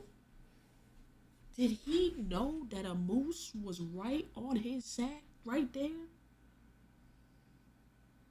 Boy, I would have gotten that shitted. Bro, like... will turn you into a... He walks in so slow and calm. Like... Bear, because with predators, you gotta convince them you're worth the effort, but an animal... Look! That already gets hunted will turn you into a was before they take time to judge... Nah. Your intent. Real life Baloo often gets bodied by tigers and leopards. Also, most of their diet is insects, and the same claws that help them break into termite apartments means they can't just climb from the smoke like some other bears. Which means what you got here is a high-strung insect eater with predator hardware. It's like a giant honey badger, and they're so unpredictable that folks actually fear them more than they do tigers. Not for no reason, because despite having a bigger population and a wider range, brown bears actually murk half the people this floppy-faced anxiety attack does. But you see, the thing with tigers, bears can make up to 5% of their diet, and they usually target cubs or moms with cubs. The tiger trauma runs so deep that since tigers have been known to imitate sandbar deer while hunting them, sloth bears got Pavloved into panicking at the sound of real deer. So what you got here is a beef between a predator and prey that opts for fight over flight. Sloth bears will square up to a tiger head on, and the sheer balls of facing them can intimidate... Oh, nigga? Oh, nah. A bear come... Look. Sloth bears... A bear come at me like that and get on... Bruh. Bears will square up to a tiger head on, and the sheer balls of facing... Look at... Fuck no. Fuck no. Hell no. Hell no. Them can intimidate inexperienced tigers that don't know anything. The ones that do prefer to catch them slipping at the termite mound, ambushing the sloth bear and going for its neck. Because once the slothy has to grapple with a giant house cat, it's up for him. But even then, the equalizer of Asia better come correct, and sloth bears instinctively go for the face, and even in a losing effort, the bear can cripple the tiger. Especially when it's a mother ready to die about her baby. And I was not kidding, put the aggressive Volca in a higher weight class and lions would have the same problems. And like any great beef, both sides have a healthy level of respect and fear, where sloth bears usually avoid tigers, and tigers are generally wary of bears. Meanwhile, the next beef has one animal... Oh, nah, that looks like something you fucking don't even poke with a stick. Good lord, look at his fucking teeth. 2020 had a lot of headlines, so many that you probably forgot the murder hornet subplot. I did not. I don't fuck with them things to this. I actually love seeing them die. You know what I'm saying? Save the bees, for sure. Even though I don't really fuck with bees, you know what I'm saying? Save them because we need them. But kill them motherfucking hornets. Get them the fuck out of here. You know how niggas be using gasoline and they just be dropping in the little container? Like, it kills all the oxygen, so they just drop and die. I love them videos. Yeah, kill them niggas. Get them going. Down with the wasp. Down with the hornets. Down with the, you know what I'm saying? I love those videos though. Use a flamethrower so they can be flying and on fire. Hell no. Use the gasoline. Nice little, you know. These were Asian giant hornets. And they are... Ooh. That's a bee to a hornet. Ooh. Pretty much Black Air Force energy in the form of a bug. Their sting is sharp enough to poke through gear beekeepers normally wear. And their finishing move literally involves decapitating their prey with their mandibles. Oh, they gotta die. In Japan, these homicide hornets knock off 30 to 50 people a year, and it's not just people getting put on shirts. They also severely bully bees, and unlike bees, they can sting multiple times, can deliver 10 times the venom, are 5 times bigger, and are built like a tiny armored fighter jet. That's how murder hornets can obliterate entire beehives. So when the Asian hornets started popping up in the US, people were understandably shook, and it was believed only one bug could stand up to the aerial assault. The praying mantis is straight up oppressive, an ambush hunter that has lizards, frogs, fish, and even small birds on its body count. They have wings, but they... Praying mantis is really like I feel like one day we need to do a deep dive on a fucking praying mantis, because they're so OP, it's actually insane. If you really fucking think about how, like, just insane. Bro, if they were human-sized, we wouldn't be sitting here having this motherfucking conversation. They had to be nerfed. They had to be nerfed. And they're still insane. They had to be nerfed, bro. They eat their partners and they take their heads off, bro. Like, let's talk. Like, this little nigga is eating birds and squirrels and shit. If that, bro, even if even they were fucking cat-sized, we'd probably have a problem. To be honest, if these niggas grew to the size of a regular house cat, we'd have a problem. They don't even need to be human-sized. They rarely fly, because in a world of fight or flight, they've been made their choice. And in 2020, a video would go viral of a mantis murking a hornet, going for brain like a sapio. In the wild, it's a different story, and it's often hornets that get caught packing up praying mantises. They're arguably the only insect that can give 10% of the Furious 5 problems. But as you can see, a mantis won't miss a chance to settle the score, but who has the upper hand in this rivalry? Unfortunately, it might not be who you want. According to scientists, it's usually the mantis taking the L, so much that mantises are actually a well-documented source of food for the hornets. What? And while the God-fearing kung fu roaches get their licks in when they can, pretty much everything has to go right for them to come out on top. Damn. But also, the people how the Terminator termite ripped off its legs before eating it alive. Don't try and tell me this ain't personal. The sad truth is, this hornet was actually anesthetized before it got manhandled. They literally had to nerf the hornet to gift wrap a W for the mantis. The mantis might not be the answer against a buggy he just eating that nigga's head. Shit. He was like, just like scooping it in his mouth like it was soup or something. God damn. Jesus, bro. He was munching on that shit.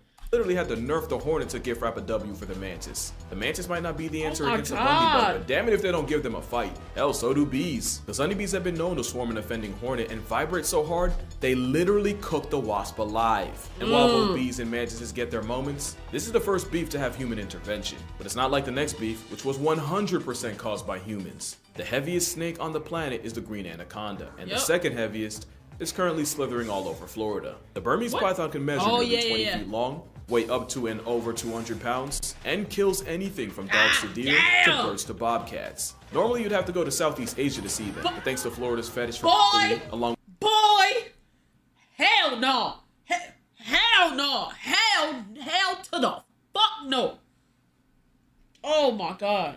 with illegal pet releases, the same predator that puts the noose in nuisance is now a legitimate part of the population. They were first seen in the Everglades in 1979. Today, they're hundreds of thousands strong. There's even a theory that in 1992, Florida folded to Hurricane Andrew, which leveled a python breeding facility and allowed them all to escape. Today, it's believed that for every one python that gets sighted, there's hundreds if not up to 1,000 that don't.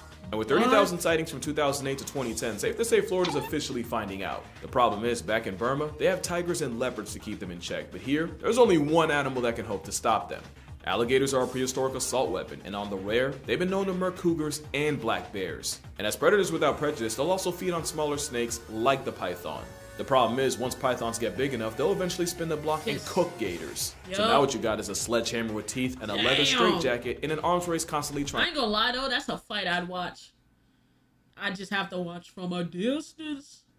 I'd legit watch an alligator and a snake battle it out. Oh my god. Trying to eat each other, and I'm still not doing the beef justice. When the Bane of Burma swallows an alligator, its body goes into overdrive. Its heart rate increases, organs like its heart, kidneys, and liver all get bigger, and its metabolism hits another gear. Not only can a python digest a whole alligator in only a week, if Dr. Steven Secor of the University of Alabama is right, it actually takes less energy for them to down a gator than other options like rats or pigeons. I bet you think that's metal. Wait till you hear what he pulls. Because pythons will actually read their victim's heart rate while squeezing them to death, so they know when to stop. Problem is, alligators can slow their heart rate all the way down to 2 to 3 beats a minute. This means the snake can end up calling it too soon and prematurely start swallowing the gator alive, only for it to struggle hard enough to bust through the snake like a messed up jack-in-the-box. Wow, that's fucking crazy. That explains all of those pictures. That's actually insane. That's fucking crazy. Hold on. 2 to 3 beats a minute. This means the snake can end up calling it too soon and prematurely start swallowing the gator alive, only for it to struggle hard enough to bust through the snake like a messed up jack-in-the-box. Well, they both died, but nothing says beef more than if I'm going down, best believe death taking this 2 for 1. That's how ugly competition can get. And this is the other side. Foxes and owls have no love lost, and it's for the classic reason of them pretty much having the same grocery list. Also, foxes will swipe owl chicks, and some owls like the eagle owl will murk them right back. Damn. But it's the snowy owl and the Arctic fox that run into each other the most, especially with the white Air Force building nests on the ground and foxes being willing to steal from anyone. Most of the time though, it's a lot of this, a lot of posturing and a whole lot of hold me back. Whether it's an owl-fox feud or a reptile dysfunction, most animal rivalries just start with them trying to put food on their plate. But what about a beef between animals working together? Octopus will straight up deck fish in the face, and according to science, it's a case of workplace assault. Octopus and fish like groupers often team up to hunt, since the octopus can chase prey through coral crevices, and if the prey tries to do the race in open water, they get got by the grouper. You see two problems. One, in a partnership, someone's bound to get shorted, and two, octopus are smart enough to hold grudges and just do stuff out of spite. An octopus she tried eating an octopus alive and what? Shorted, and two, octopus are smart enough to hold grudges and just do. She tried eating an octopus alive and he wasn't having it. But oh, look at how far back that motherfucker pulled her eye. Oh, look at how her whole eye socket is out. God damn! Do stuff out of spite. An octopus named Truman decided he wasn't rocking with one of the researchers, so every time he'd see her, he'd give her the old siphon saltwater shower. Eventually she would go off to college and then come back months later to visit, and at that point Truman hadn't been on disrespectful timing in a minute. Yeah, that streak ended the moment he saw her, as he super soaked her on sight. So octopus that feel like they're getting cheated in a partnership are much more likely to get punchy. Sometimes they'll lash out just to keep the fish in line. And sometimes if an octopus got backdoored in the past, they'll just project it all over a new fish that didn't even do anything. And since octopus can hunt with several fish at a time, they'll even get petty and ban the offender from the entire hunting party for the aquatic crime of embezzlement. Really looking for That's another why nigga to one of punch. the worst things to beef with is intelligence. Oh just my ask God. coyotes, since ravens and coyotes often end up scavenging for the same scraps, especially when they belong to wolves. But of course the generational instigator, the raven, will straight up snitch on coyotes trying to pinch off the wolf pack. And while Wiley's running for his life, what does the raven do but fly directly over him like a helicopter during a police chase? Oh, hell no. Imagine getting violated by a wolf pack, all because a goth tweety put a hit out. Last thing you want to do is make enemies with an animal smart enough to do something about it. Something a city in South Africa is learning the hard way, because Cape Town's currently being overrun by baboons. What? And like most things, it's our fault. Because no matter what you tell them, there's always going to be tourists feeding panhandling primates. The only issue is baboon society runs on bullying, where dominant monkeys will basically steal the lunch money of lower ranks. So not only do baboons not fear humans, but because people kept feeding them, a lot of them see all humans as low ranks and treat them like it. No. And they've gotten OD disrespectful about it. Cape Town baboons have been known to break into houses. What? I'll take a bat to these little motherfuckers. Oh God, Mountain Dew, I'll beat the shit out of one of them little niggas. Hey, listen, probably can't allow guns in Cape Town, but you can't tell me I can't have a bat. I'm a bat, hey, swing. To raid fridges, they'll mug small children, and you can even get carjacked by a whole troop. Thanks to the Cape Nature Conservation Laws Amendment Act. Didn't one of them steal like Logan Paul's fucking bag in his prime, like a year or two ago, if I'm not mistaken? Yeah, fuck that. Fuck out of here. It's illegal to feed, trap, poison, or kill the monkeys, meaning these habitual line steppers are above the law. In 2011, a man went to court what? Kill the monkeys. Thanks to the Cape Nature Conservation Laws Amendment Act, it's illegal to feed, trap, poison, or kill the monkeys. I won't kill him. That nigga will be alive. He just won't be conscious. Knock that nigga clean the fuck out. Monkeys, meaning these habitual line steppers are above the law. In 2011, a man went to court over shooting a baboon after he said 8 of them broke into his kitchen and started attacking him and his wife. But with thug monkeys also stealing crops, some people said F it and started fighting back. And not only do the monkeys end up getting hurt or murked, it only makes the baboons lash out even harder. Hey, pellet gun? Yeah, it's not gonna kill him. But you know what, That's not the dental of an animal you want problems with. But at the end of the day, the baboons are just doing what comes naturally, and they wouldn't even have to be on timing if we didn't go and build a city on their front lawn. Plus, a baboon can go through your trash can and find more nutrition in 30 seconds than it would in 6 hours of foraging, so we can't be mad at them for working smarter. All we can do is what every other animal in this video already does, and just find a way to deal with it, even if it means a baboon takes your hood pass. But that's gonna do it for this video. Make sure you drink water, hug your mother. Father too. Yo, for real, stop trying these monkeys, man. I promise you won't like how that story ends. And I'm gonna see y'all in the next one. WV.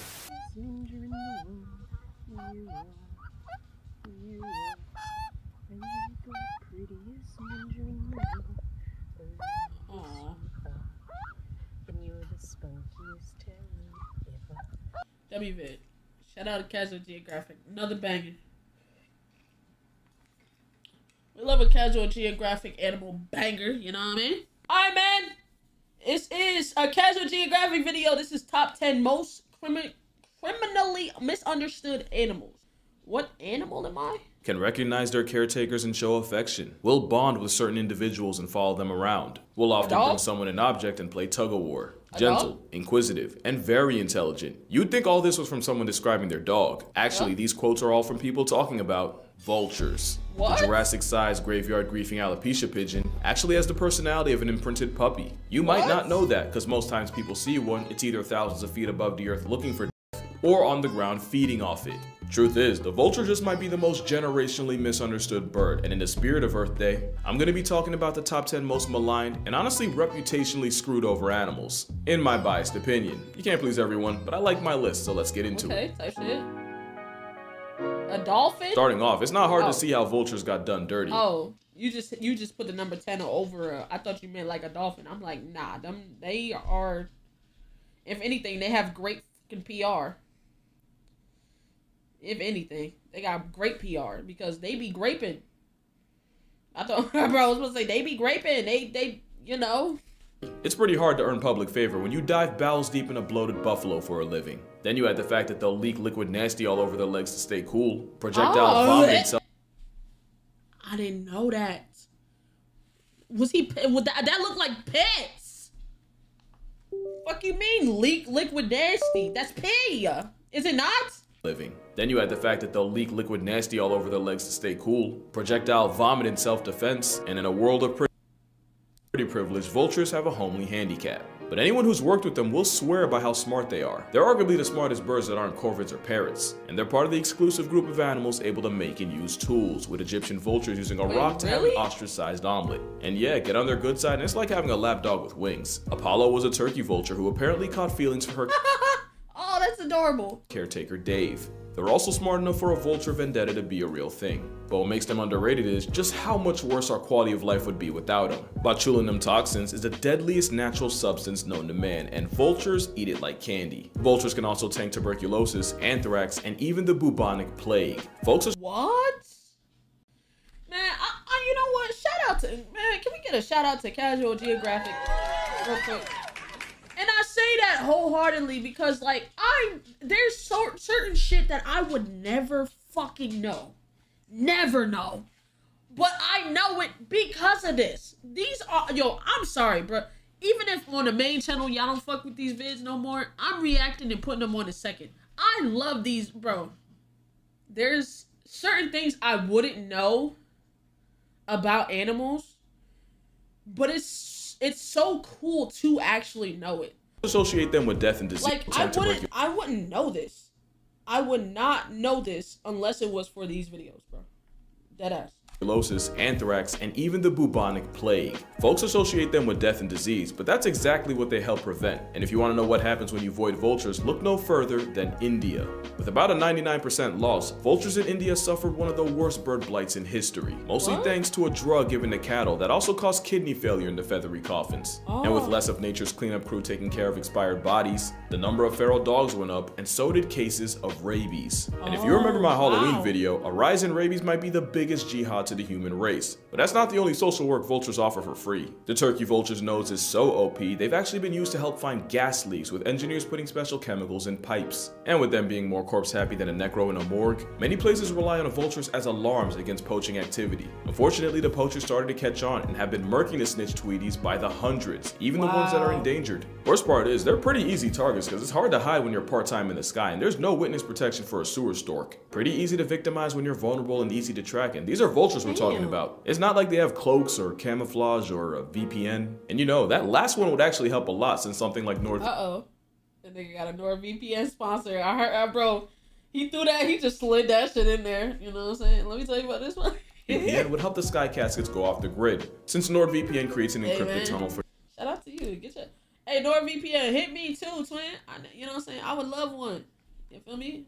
Shout out to him for getting his money, man. Nothing about being a vulture is risk-free. That's why the condor nearly got wiped off the census. Condor. But in Why a does W that sound familiar? Condor. I know it's like a bird, but like I feel like it was widely talked about for humanity. Conservation efforts help bring the big bird back from the brink. Hopefully people start to come around to vultures. Anything that chill with capybara can't be that bad. Just too bad you can't say that about number 9. The Grim Reaper once released a gang of guppies. Wait, what was? Oh, he's just reusing the dolphins. Okay. The Grim Reaper once released a gang of guppies into the Amazon and made it our problem. Or at least that's what you would think from how much the media gets on them. You've probably heard that piranhas can undress a cow down to the bones in minutes, and that skinny dipping in a pool of piranhas is one way to get blacklisted from breathing. Truth is, these fish felons are mostly scavengers, and when you do see one with an expired body, they're usually not the cause, but a symptom. They don't go out of their way to homicide humans. Most attacks involve people either splashing around like prey or getting way too close to a feeding frenzy. But they're basically the bees of water. They don't want smoke, quite the opposite. For all that face, piranhas are naturally timid and scare easy. So much that you actually have to give them places to hide in an aquarium because of just how neurotic they are. Also, they're not strictly meat. They'll also eat fruits, they'll eat seeds, leaves. There's even a type that eats mostly river reeds. But that wouldn't really make a good movie, now would it? Now, I'm not gonna sit here and act like they're not capable of mass destruction, but their PR team really did them filth. Jeremy Wade sat in a pool of allegedly trigger-happy piranhas and didn't even get touched. And the whole cow story came from a Theodore Roosevelt hunting expedition where he saw it happen. The catch is, the guides wanted to impress the president, because who wouldn't? So they actually netted off a section of the river and starved the fish in it for a week, only to feed them with a cow while Roosevelt was watching. And just like wow. Okay, so yeah, like they're literally not bad, Jack. They starved piranhas for a week and then dipped a cow in there and then like, bro, oh, they eat cows. Yo, you starved them. They was gonna eat the next thing that popped in that motherfucker. The cow, the piranha's reputation never recovered. Sometimes all it takes is one incident to royally screw over an animal. Something next on the list knows all too well. Okay, talk to me. Let's just get this out the way. There are some deaths where you never forget where you were the moment you found out. For me, that's Kobe Bryant, Chadwick Boseman, and of course, Khaki Animal Jesus, aka Steve Irwin. And many have had smoke for Stingray kind ever since. But before you go wage war on a water waffle, first we gotta talk about just what went down. For one, Steve Irwin got struck directly in the heart, causing massive bleeding. He also never traveled with anti-venom, because anti-venom was anti-Irwin. Wouldn't have mattered anyway, because it wasn't even the venom that did it. Again, it was the bleeding. Stingray venom isn't even all that fatal. And at the time, it was only the second reported stingray-related death in Australia since 1945. Thank you, chat. Y'all pressed the fuck out of me for swimming with the stingrays, but they're honestly, bro, they took the venom, but they're not that bad. Bro, I swam with the stingrays when we went to Florida. What was it? It was someplace. They're really not that bad. R.I.P. Steve Irwin. It's actually very fucking unfortunate. It took over an hour for him to get to emergency workers, but again, it probably wouldn't have made a difference. The point is, literally everything that could have possibly went wrong.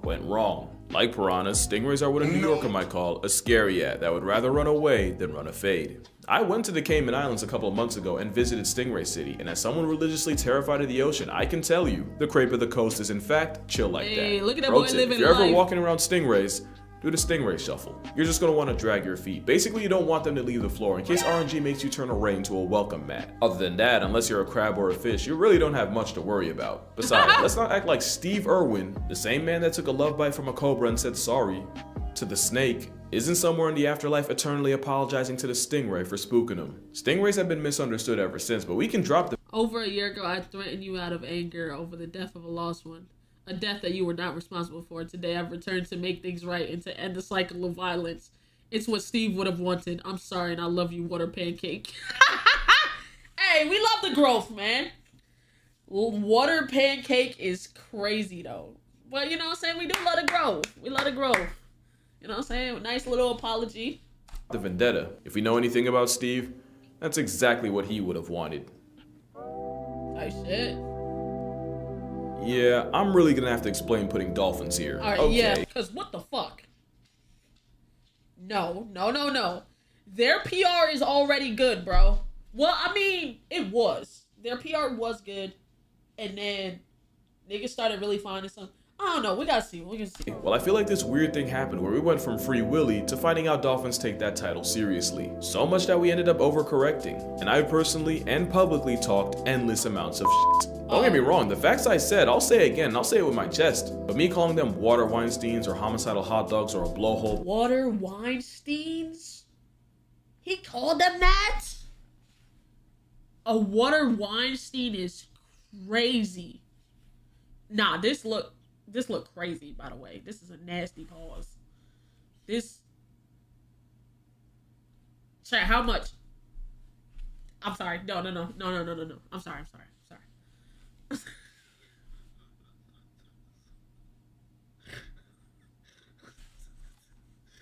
Hey, man.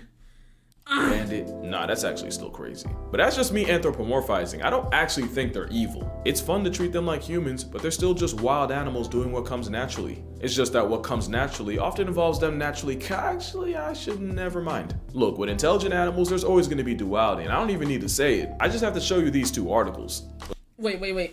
What does that say? Intelligent animals, there's always going to be duality, and I don't even need to say it. I just have to show you these. Elephant walks 12 hours every year to pay respect to human friend who passed away 7 years ago.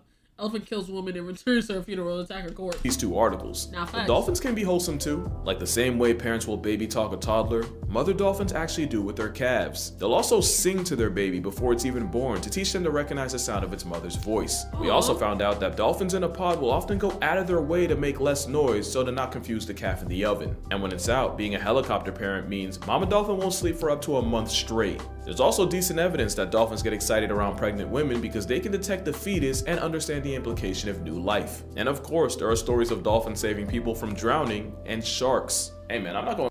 Hey, you know what? Shout out to the dolphins for real. You remember that one time the dolphin saved the lady phone? You know what I'm saying? He had to. He went out his way to did that. You know what I'm saying? So, you know, we got, they be wildin' sometimes, but, are sharks on the list? I don't know. We're going to find out. Soft. I'm still gonna get my jokes off whenever I can. I just feel like because they're so smart, people make the mistake of holding them to human standards, which is pretty unfair considering a lot of humans don't even reach those. Dolphins aren't Disney characters or the spawn of Satan. They're just them. Yep. And as the final boss of dolphins, you can go ahead and put orcas in that too. The greatest trick squirrels ever pulled was convincing the world they're just whimsical, nut-loving creatures, when they're actually rodent psychopaths profiting off pretty privilege. They'll eat things like baby birds, baby bunnies, and even snakes. Red squirrels are also part-time cannibals, with males that'll seek and destroy any pups, only to get with the mother of the kids they just murked. Let's not forget that time a group of squirrels dismembered a dog for barking too loud. Also, the number of squirrels with manslaughter charges is higher than you think. It's estimated that chew-happy bushtails cause up to 30,000 fires a year. Now, what? Fires? Only costing millions in damage, but likely barbecuing human collateral in the process. There was even a time a squirrel damaged the electrical system of a complex with NASDAQ, freezing computers and crippling the market for over an hour. These niggas crashed the stock market. I ain't gonna lie, that's OP as fuck. Niggas crashed the stock market. Down with the squirrels. Hey man, nah, that's crazy, bro. That wouldn't be the last time. In fact, one did the exact same thing 7 years later. Now, I know I'm doing the squirrels what I just admitted I've done to dolphins, but in my defense, I have a bias. I once got jumped by a pack of squirrels in Manhattan, and that was one half of a sandwich I never got back. Moral of the story, there's a reason the smartest man in the universe immediately took a knee in the face of the Acorn Mafia. Hey man. And here you have another case of animal gaslight. Pigs only get the reputation of being dirty because we keep them in filth. In reality, pigs are pretty clean, and when they have a choice, they'll refuse to poop anywhere near where they eat. Pigs are arguably smarter than cats and dogs, and most experts— My friend had a pet pig. I don't know if she still— I don't think she still has— say they're more trainable too. They somewhat passed the mirror test, and some were even taught to play video games. In '98, Lulu the Potbelly saved her owner from a near-fatal heart attack by rushing out into the road and playing dead until she could get someone's attention and lead them back home. I also feel like we forget how well pigs did without us, and from the Red River hog of the Congo to the pygmy hog of India to the well pigs did. Why are they ears moving like that? Are they trying to get like rid of the— so many different types of pigs. Dead until she could get someone's attention and lead them back home. I also feel like we forget how well pigs did without us. From the Red River hog of the Congo, to the pygmy hog of India, to the bearded Borneo pig, the swine smart enough and adaptable enough to live virtually anywhere. On a dolphin type beat, mother pigs will often sing to their piglets while nursing, and speaking of piglets, they can recognize their name at only 2 weeks old. You can argue pigs are everything we value in an animal. They're intelligent, they're affectionate, they're super trainable. Because they were bred for food, they got big screwed. Look, I'm not gonna virtue signal. You can give me 101 facts on cows, I'll probably still be out here door dashing McDonald's. But it's pretty criminal what we did to the pig's PR. Put it this way, this guy would have been by far the smartest character in the barnyard. They deserve way better than what they've gotten. And I'm not saying you have to give up bacon. All I'm gonna say is, according to cannibals, the closest tasting thing to human meat is pork. What? I'm gonna let y'all meditate on that. Number 4. Rats are number 4, and almost entirely because they got blamed for the bubonic. I don't want to hear no PR about no fucking rats, bro. Fuck out of here. I had a mice stuck in my damn trash can, and nigga would not get out. Plague, when the main carrier of the lice and fleas that caused it was likely humans themselves. My theory is rats are found in cities, and cities are usually dirty, so we often see all rats as dirty. In reality, rats are constantly cleaning themselves. In fact, one of the ways they bond is by grooming each other. It's called allogrooming. Speaking of bonds, rats can often form emotional ones with— Fuck no, fuck no, fuck no, fuck that. There were so many right there. Oh my god. Bond is by grooming each other. It's called allogrooming. Speaking of bonds, rats can often form emotional ones with humans. Yo, Chad, you know what all of them together remind me of? That fucking movie Willard. Tear him up. That Willard movie? Oh, it was already cooked for rats for me. But after seeing Willard, never. And anyone who's had a rat will tell you, at some point they'll try to groom you like you're a giant rat. Rats can also provide a public service, with many African poached rats actually being trained to sniff out tuberculosis. The same species has been used to sniff out hidden landmines, and not only can they cover the ground in 20 minutes that would take a trained human days, they can obviously walk across the mines without going back to ground zero. Agawa, the explosive tech rat, earned a gold medal after sussing out 100 mines in Cambodia and clearing 225,000 square feet of land. He's not the only heroic rodent. There are several stories of rats— Man, shout out to that rat. You know what I'm saying? I will say, not all rats. Okay. Just like, you know what I'm saying, women be like, I hate all men. Not all men. Like, you know, but some, most, you know. So not all rats. Some. Most. I hate them. But, you know. Saving owners from house fires where they easily could have hightailed it. You know, if it wasn't for the bad PR, rats just might be the top pet. Only bad side with them is they have short lifespans and your feelings will get hurt. You know, the fact that this is the only animal that needed a trigger warning is enough to put spiders at 3rd. Now, I'm not going to downplay arachnophobia like I didn't used to backpedal to pigeons, but spiders are a great example of bark being way worse than their bite. Take the tarantula, they're like the granddaddy of arachnid anxiety, but not only is their venom about as bad as a bee sting, not only are they so fragile they can literally explode if they fall a couple feet. Unlike bees, there's no record of tarantula venom terminating a person. Of course, there's thousands of types of tarantulas, and some are more of a jihad than others. But then you have the ones that adopt frogs as nannies, with the frog eating all the insects that could grief the spider's eggs, and the frog getting an 8-legged bodyguard. Truth is, there's about 50,000 species of spiders seasoning the earth, and less than 0.1% of them are a legitimate threat to your life. And that doesn't include the smallest spider in the world, the patu de gua, or jumping spiders, which are literally small enough to wear water as a hat. And when you add the fact that they basically have paws to help them walk vertical, and that some like the wolf spider can purr, are spiders not just the cats of insects? Oh my bad, arachnids. According to the CDC, the number of people murked by spiders a year is 7. You're more likely to get slapped by a vindictive vending machine. Okay, you're not impressed. How about this? Spiders eat up to 800 million tons of insects that could otherwise destroy crops. If Thanos had beef with spiders, not only would there be way less food, it would be stupid expensive. You can thank spiders for a 4 for 4 not setting you back 400. Not to mention all the pesticides we need to stay alive would ironically turn the Earth into a disaster movie. Look, I'm not saying you got a cape for spiders. I know I'm biased. In fact, bias is probably why the next animal's number 2. I love Lion King, but they'll forever catch smoke for convincing an entire generation that hyenas are, well, that. Hyenas got profiled as scavengers when up to 95% of what they eat is something they can get credit for killing. Gaslight goes crazy because the literal Lion King poaches more food from hyenas than hyenas hoe lions. And since a laugh-happy vice trap eats every part of an animal, like land vultures, the world would be a much nastier place without the meerkat on a bulk. Everyone wanna shit on the garbage man until he quits and leaves you with the shit. But honestly, it's the stupid part that gets me heated. In experiments, spotted hyenas actually perform better in cooperative problem-solving tests than chimpanzees. You know, the chainsaw with thumbs we share 98% of our DNA with. Hyenas are way smarter than they get credit for. Take Waffles, for example. Waffles was a lady hyena in a clan, and at the very bottom of it, no less. And in just a year, she went from the dirt under the ladder to the alpha at the very top, and she didn't even have to fight for it. All she needed was the power of friendship. No, I'm serious. Waffles slowly made the right friends, built alliances with other low ranks, earned favor with some of the higher ups, and before the ones at the top could even realize it, the hyena named Waffles had caused what scientists would later refer to as the syrup rising. And you'd think she'd go power hungry once she got the throne, but nah, the opposite. She never switched up on the ones that got her there, and there were even times where she helped feed the cubs of low status moms. Because hyena hierarchy is more about social networking and climbing the corporate ladder than just running fades all day. See, you wouldn't know that from just watching Lion King, and while some are starting to come around to this giant maligned mongoose, one movie ruined the last animal's rep damn near permanently. Really? What's the last animal? There was no way sharks weren't getting the #1 spot, and really, any way you look at it, we did. Somebody did ask earlier, are sharks on this list?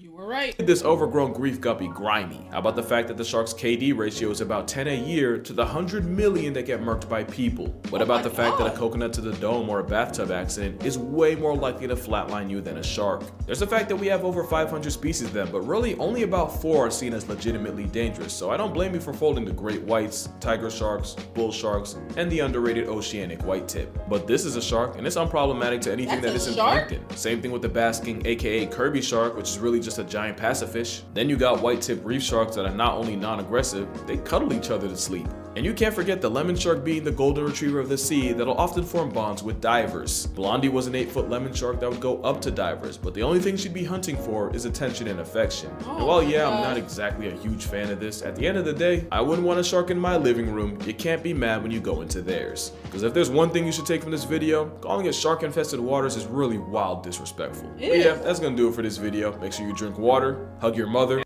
Hey man, if they hungry and you in they water, how can you blame the shark? You feel me? How can you blame the shark? Maybe give guppies a break. I promise you loan sharks end way more lives. Shout out to NordVPN for sponsoring this video, and I'ma see y'all in the next one. Cuidado, cuidado. What is that?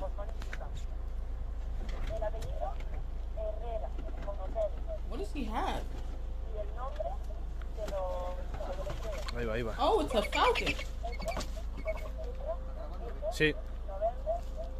Don't throw it, just sit it down. Yes, please. Ahora venga, a volar. Ahí se quedó. I thought it was gonna fly. AEW video. That was. I might be on a roll, chat. It says we've been recording for 42 minutes. Now, there was a lot of distractions. It's gonna be cut down. Probably like 25 of them things. Hey, but, W reaction.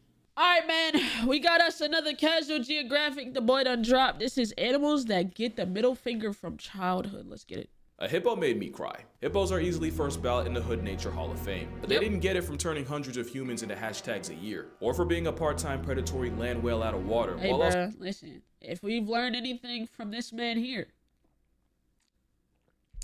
it is do not fuck with hippos, bro.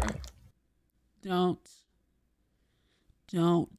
Also being fast enough to catch a ticket in a school zone. It's not because of it's not just their eyes. It's because as a kid, I was traumatized by 3 words. Hippo baby shower. Hippo baby shower? What? What is that? Maturing is realizing 2 things about nature. 1, you hit the RNG lottery if you die of old age. And 2, you probably have a worse childhood than an actor from Redacted. Since I've already made a mother and father video on this channel, instead, we're gonna do basically the opposite. Here are the animals that get spanked the hardest by reality the moment they're born. And while this isn't really a bad parents video, giraffes, for sure. They get born and then they're like, all right, they get stand. I know you've never stand in your life, but stand the fuck up. Stand on business. You're gonna see some of these animals need CPS in the worst way. So yeah, back to hippos. So as a kid, I was watching this documentary. I couldn't really tell you what it was called or even what it was about, but there was this one scene where a mother hippo showed up with her freshly born calf, and the other hippos woke up feeling like Mike. Jackson, Tyson, Jordan, take your pick. Either way, I watched the calf become corpse confetti in front of my eyes. Hippos are actually pretty solid moms. They'll take a maternity leave from the herd and pretty much quarantine herself for weeks to have the kid, and it's usually— Wait a minute. Did I just hear what I thought I heard, chat? Yeah, back to hippos. So as a kid, I was watching this documentary. I couldn't really tell you what it was called or even what it was about, but there was this one scene where a mother hippo showed up with her freshly born calf, and the other hippos woke up feeling like Mike. Jackson, Tyson, Jordan, take your pick. Either way, I watched the calf become corpse confetti in front of my eyes. Oh my God. Hippos are actually pretty solid moms. They'll take a maternity leave from the herd and pretty much quarantine herself for weeks to have the kid, and it's usually after a couple of weeks where she'll return to the pod. Problem is, if she comes back to an overcrowded pool or limited resources or really just a hippoing, males will gang up on the mother, separate her from the calf, and make a hippo baby shower shockingly literal. In their defense— Hello? The fuck do you mean by that? It's technically rare, and it's not like your favorite animals don't follow the same script. But man, did the squeals of an eviscerated baby hippo alter my brain chemistry. The hippo's first introduction to its own kind is a family pool party that can turn into an actual bloodbath, and if that's too dark for an intro, I'm gonna put this right here, because like the world to Ray Charles, it only gets darker. So in my non-professional online opinion, there's about 4 ways animals fresh out the womb get violated by the natural order, and the first one's what hippos go through, which I like to call running the gauntlet. It basically means because of circumstances, an animal too young to be anything but a milk merchant has to go through trials, tests, and a real-life bullet hell that I would hesitate to wish on my worst enemy. And unfortunately, my worst enemy is not this bird.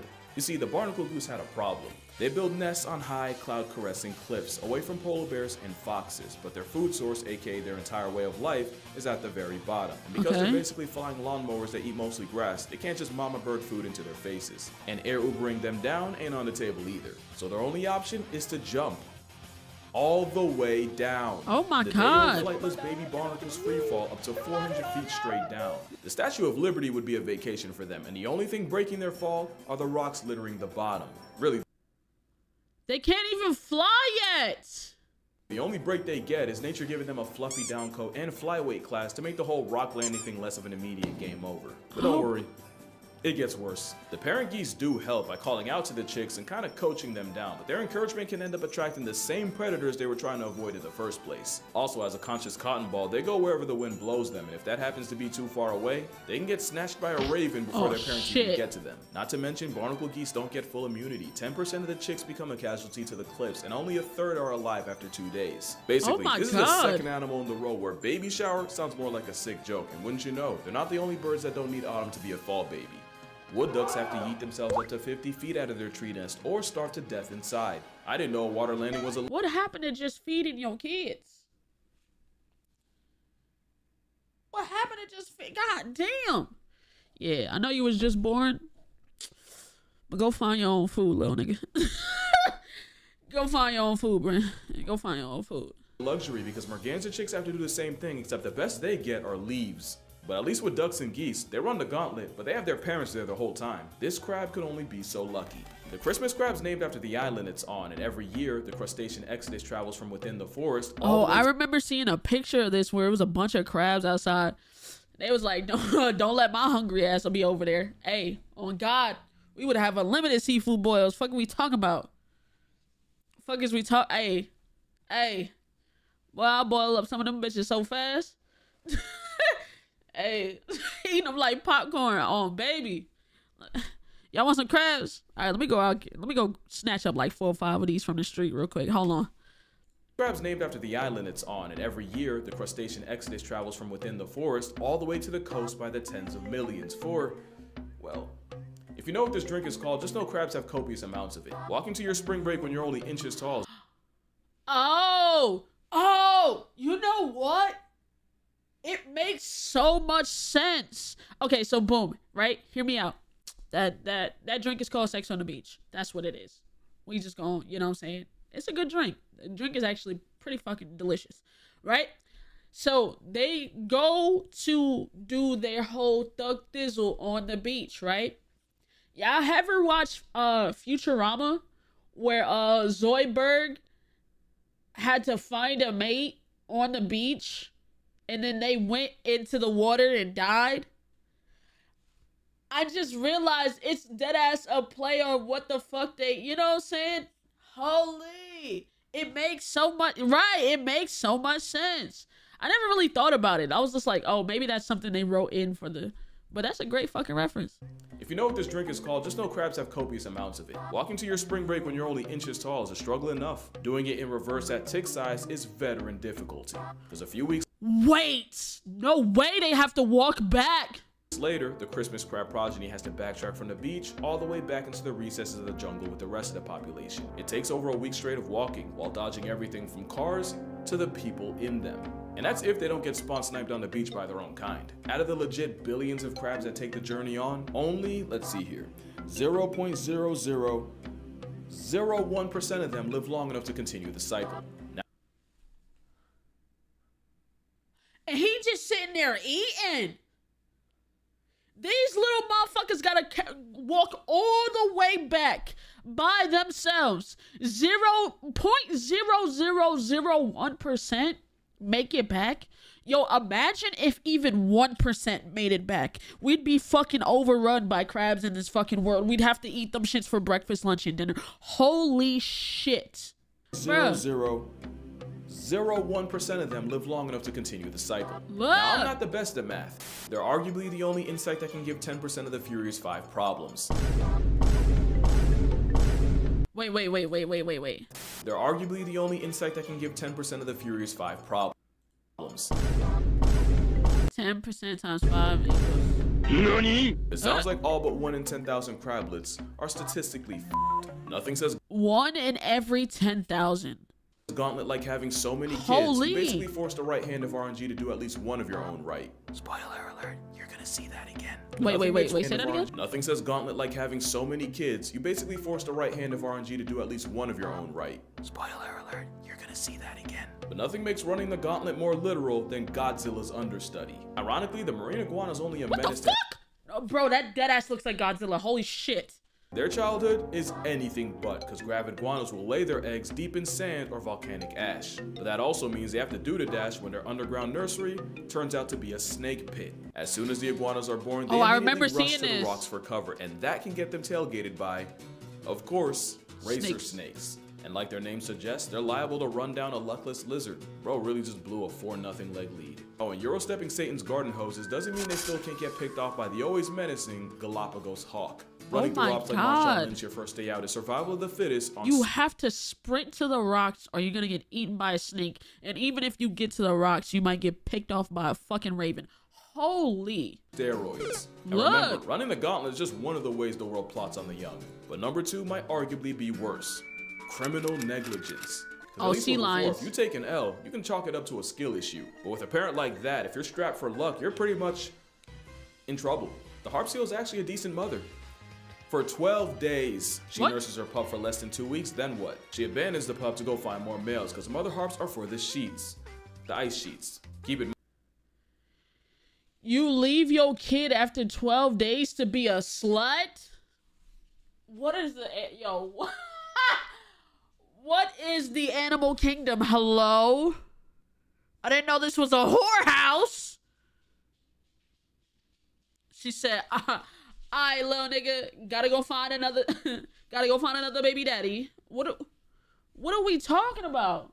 Mind, a baby seal can't swim or otherwise feed itself for the next 6 weeks, even losing half their weight in the process. Forcing a hunger strike on your kids is bad enough. So you leave it after 12 days and it can't even defend itself for the 6 weeks after that.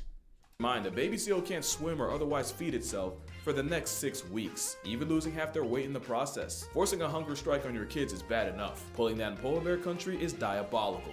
Worst part is, the pups are naive enough to confuse anything that moves for their mother. So those videos of them pulling up to cameramen, it just got a lot darker. Quokkas are on a different kind of timing, because they'll yeet their young as a contingency plan against predators. What? So while no, they don't literally... Oh my god. Nigga said I can have another one. Excuse me? literally throw their babies into the oblivion. If things ever get too tight during a chase, the muscles in the pouch do the exact opposite and drop the Joey on the ground. And while the screaming, writhing Joey gets the worst kind of attention, Mama Marsupial hightails it, because you know what they say. What's 17 more years? I can Oh. always start again. Oh. Make another kid. Kangaroos, Oh my wallabies, God. and quokkas have all been known to ghost their kids in the worst way. In fact, tree kangaroos have been known to eject their Joey over the stress of a bad storm. But hey, shout out to koalas. Not only could I not Over the stress of a bad storm. So it's raining, thundering, cram. Oh shit, take the baby then. What are we talking about? What are we talking about? find cases of them sacrificing over the stress of a bad storm. But hey, shout out to koalas. Not only could I not find cases of them sacrificing the youth, some koalas have adopted orphan Joeys and looked after them like their own. So big ups to the chlamydia. Hey, shout out koalas, man. You got koalas caring for kids that aren't even theirs, and a desaturated deadbeat forfeiting custody to the gulag. Pandas often have twins, but because they only have the facilities to keep one alive, they'll basically flip a coin, keep Zach, and Cody gets returned to sender. To the point where zoos have to play parent trap with a panda and will sub in one twin after another. Whole time the bag of bamboo thinks she only has one. But you've definitely heard all this before, so I'm not gonna go in depth. What I will do though is mention the bird of pandas. Right, I this forgot is a about grebe. If you haven't seen one before, let this be your introduction. Adam. The hooded grebe will have two. Wait, that's what that is? I remember that video. That bird was moving fast as a bitch. If you haven't seen one, Look, you remember this video? before, Where he touched him and that shit was your gone. introduction. The hooded grebe will have 2 eggs, and they'll lay both on this kind of floating nest. First to hatch hitches a ride on their mom's back. Second place, yeah, it just gets left there. 97% of the time, the grebe couple only raises 1 chick. It's bad enough when pandas do it, but at least the DreamWorks franchise isn't endangered anymore. Being critically close to being cooked while having a 1-child policy is just egregious. Oh my god. In fact, the average baby raised per adult each year is 2. That's not a smudge. Make that. The average baby raised per adult is 2. Wait. Baby raised per adult each year is 2. That's not a smudge. Make that 0.2. And yet there's a bird that might be worse. Now how could Emperor 0.2? You don't even raise a full kid. You raise 0.2 of your kid. What the fuck is penguins be here? They're in my Father's Day video, and the mothers aren't slouches either. But in a really cruel twist of fate, the very thing that makes them great parents can royally screw the chick over. Prolactin is a hormone that goes into overdrive once the penguin lays an egg, and keeps going long after the chick hatches. And it's believed it's actually the high levels of prolactin that drives the penguin to make the long trip back to its chick after days of filling up at sea. The problem is, the prolactin doesn't fall off if the penguin ends up losing the chick, and the parental drive can be so strong, it forces them to kidnap someone else's. Not only can the chick get accidentally smothered in the process, most times the kidnapper loses interest after a couple hours, leaving the forcibly fostered chick to die, either of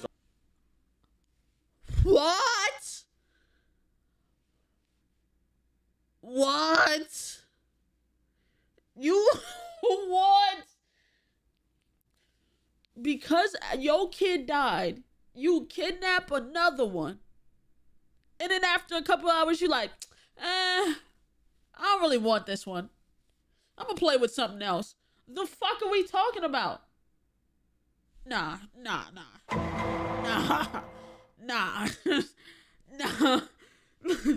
Nah, bro, what? Starvation, freezing, or getting turned out by a giant petrel. Oh, speaking of which, they'll really watch an ice-chilled vulture snatch their child in front of them and will do jack about it. I mean, sometimes they'll try. Until they don't. Imagine a plot of Taken, but if Liam Neeson was in the same room and didn't even move from his couch. To be fair, I honestly don't know what I was expecting here. Except better. Mind you, that's only the half of it. Literally. Because next is what I like to call... Oh my god. Be your own. You've probably seen videos of storks throwing their own chicks out of nests. It's cut. No, I didn't know. I didn't see that. I didn't, never seen that one.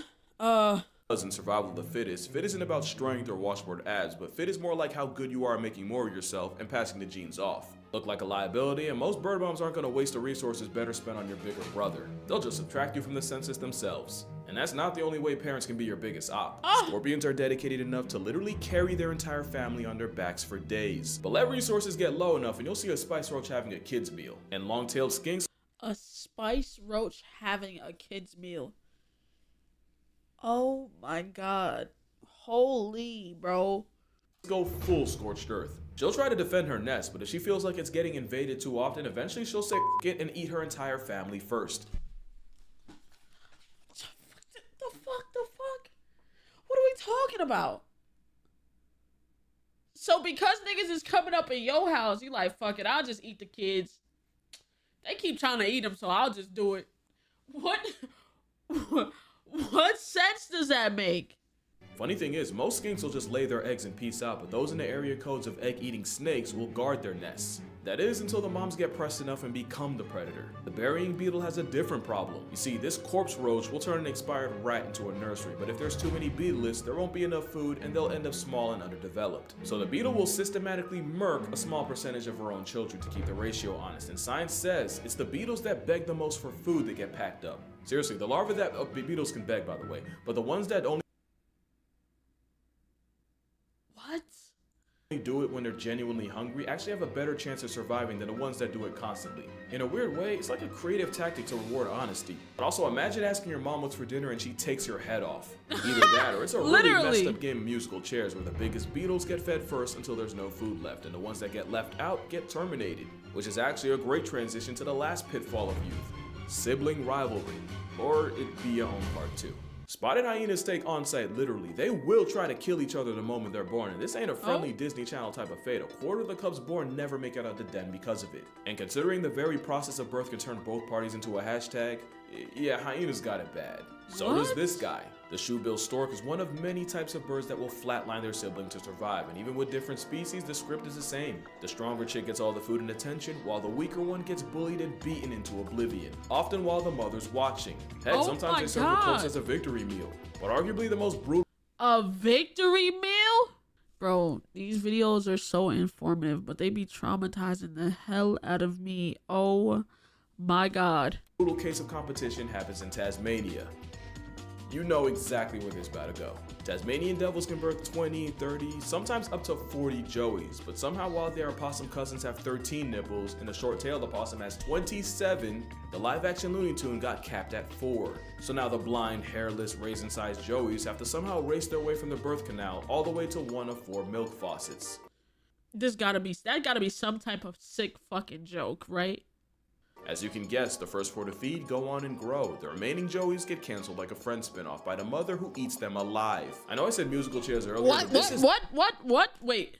Get canceled like a Friends spinoff by the mother who eats them alive. I know I said musical chairs earlier, but this is That Meets Saw, directed by Casey Anthony. And somehow there's an animal that gets done even worse. The sand tiger shark can have up to 50 embryos inside her uterus. The problem is, one litter can have multiple fathers. So once one of the embryos grows big enough, it swims around and starts eating all the others. And they don't just wipe out all the smaller embryos. Once the pup clears them, it then eats all the unfertilized eggs in the uterus. And you know these sharks duck zero smoke, because the way we found out was from a scientist poking around a pregnant shark's uterus and getting his hand bitten by an undercooked pup.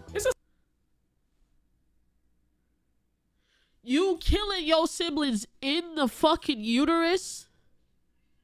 In the uterus. What am I watching, bro? What am I watching, bro? It's a special kind of spawn killing when you don't even let them spawn, but it gets even more metal because sand tiger sharks have 2 uteruses, so usually have 2 pups. And apparently some predatory pups will swim from one uterus to another and murk everything in sight.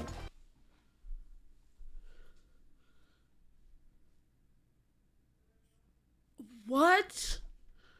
Sand tigers have one of the lowest reproductive rates of any shark, and in utero cannibalism probably doesn't help. So those are all the ways childhood is a figurative flogging for some animals, but I missed one. I missed the animal with arguably the worst childhood of all. What animal could that be? How about the one that has to deal with all of this? The gauntlet, the rivalries, the occasional cannibalism? If you didn't think it could possibly get worse, be glad you're not a sea turtle. Baby sea turtles got this. Not only do they have to crawl for their lives from beach to sea, they also have to worry about getting digested alive in a vulture's stomach, crushed to death by crocodiles, and even having their eyes gouged out by cutthroat crabs. And yeah, that one's still alive. And that's just on the beach. Even if they hit the water, they're likely to get griefed by reef sharks and Nigga, this is a... Bro, they gotta do fucking American Ninja Warrior just to survive. Holy fuck.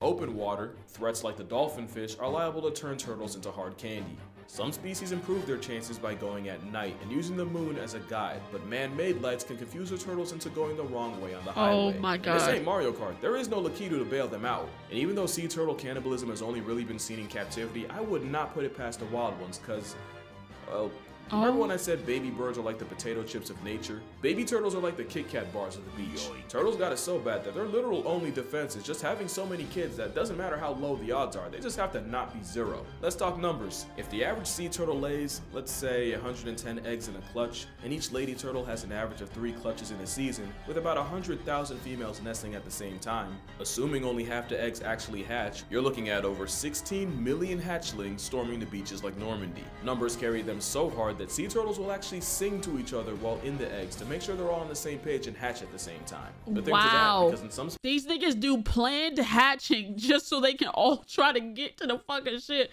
Like, hey, y'all, we need as many people out there as possible. There's gonna be some casualties, but we gotta go at the same time. It's the best odds. What are we talking about? Species, only 1 in every 10,000 turtles born live long enough to make it worth it. The ones that do spend most of their lives at sea until one day their internal GPS takes them hundreds, if not thousands of miles back to the beach where it all began. They gotta go back to the same beach? Inspiring, you know, every sea turtle you see was that turtle out of thousands, and if they can make it out of that, hey, maybe we don't have it so bad. Holy. Yeah, let me stop right there. Turtles might as well be named after all the shit they take. Imagine nature gifting you a real-life bullet-hell middle finger for your birthday, and this is the fastest you can go. But yeah, that's gonna do it for this video. Make sure you drink water. Let moms know you appreciate that. Out of all the things she could have been, she's not a harp seal. Right. If you're trying to see turtles for real, Cayman Islands Turtle Center, 100% recommended. And unless you're a baby turtle, I'ma see y'all. Hey, that's W. Cayman Islands? I might fuck around and do that. I want to see some hippos too, chat. Not to get too close, but I want to go to Thailand for the elephant sanctuary. And the next one. Not the synchronized swimming. Okay. Okay. Thailand, yeah.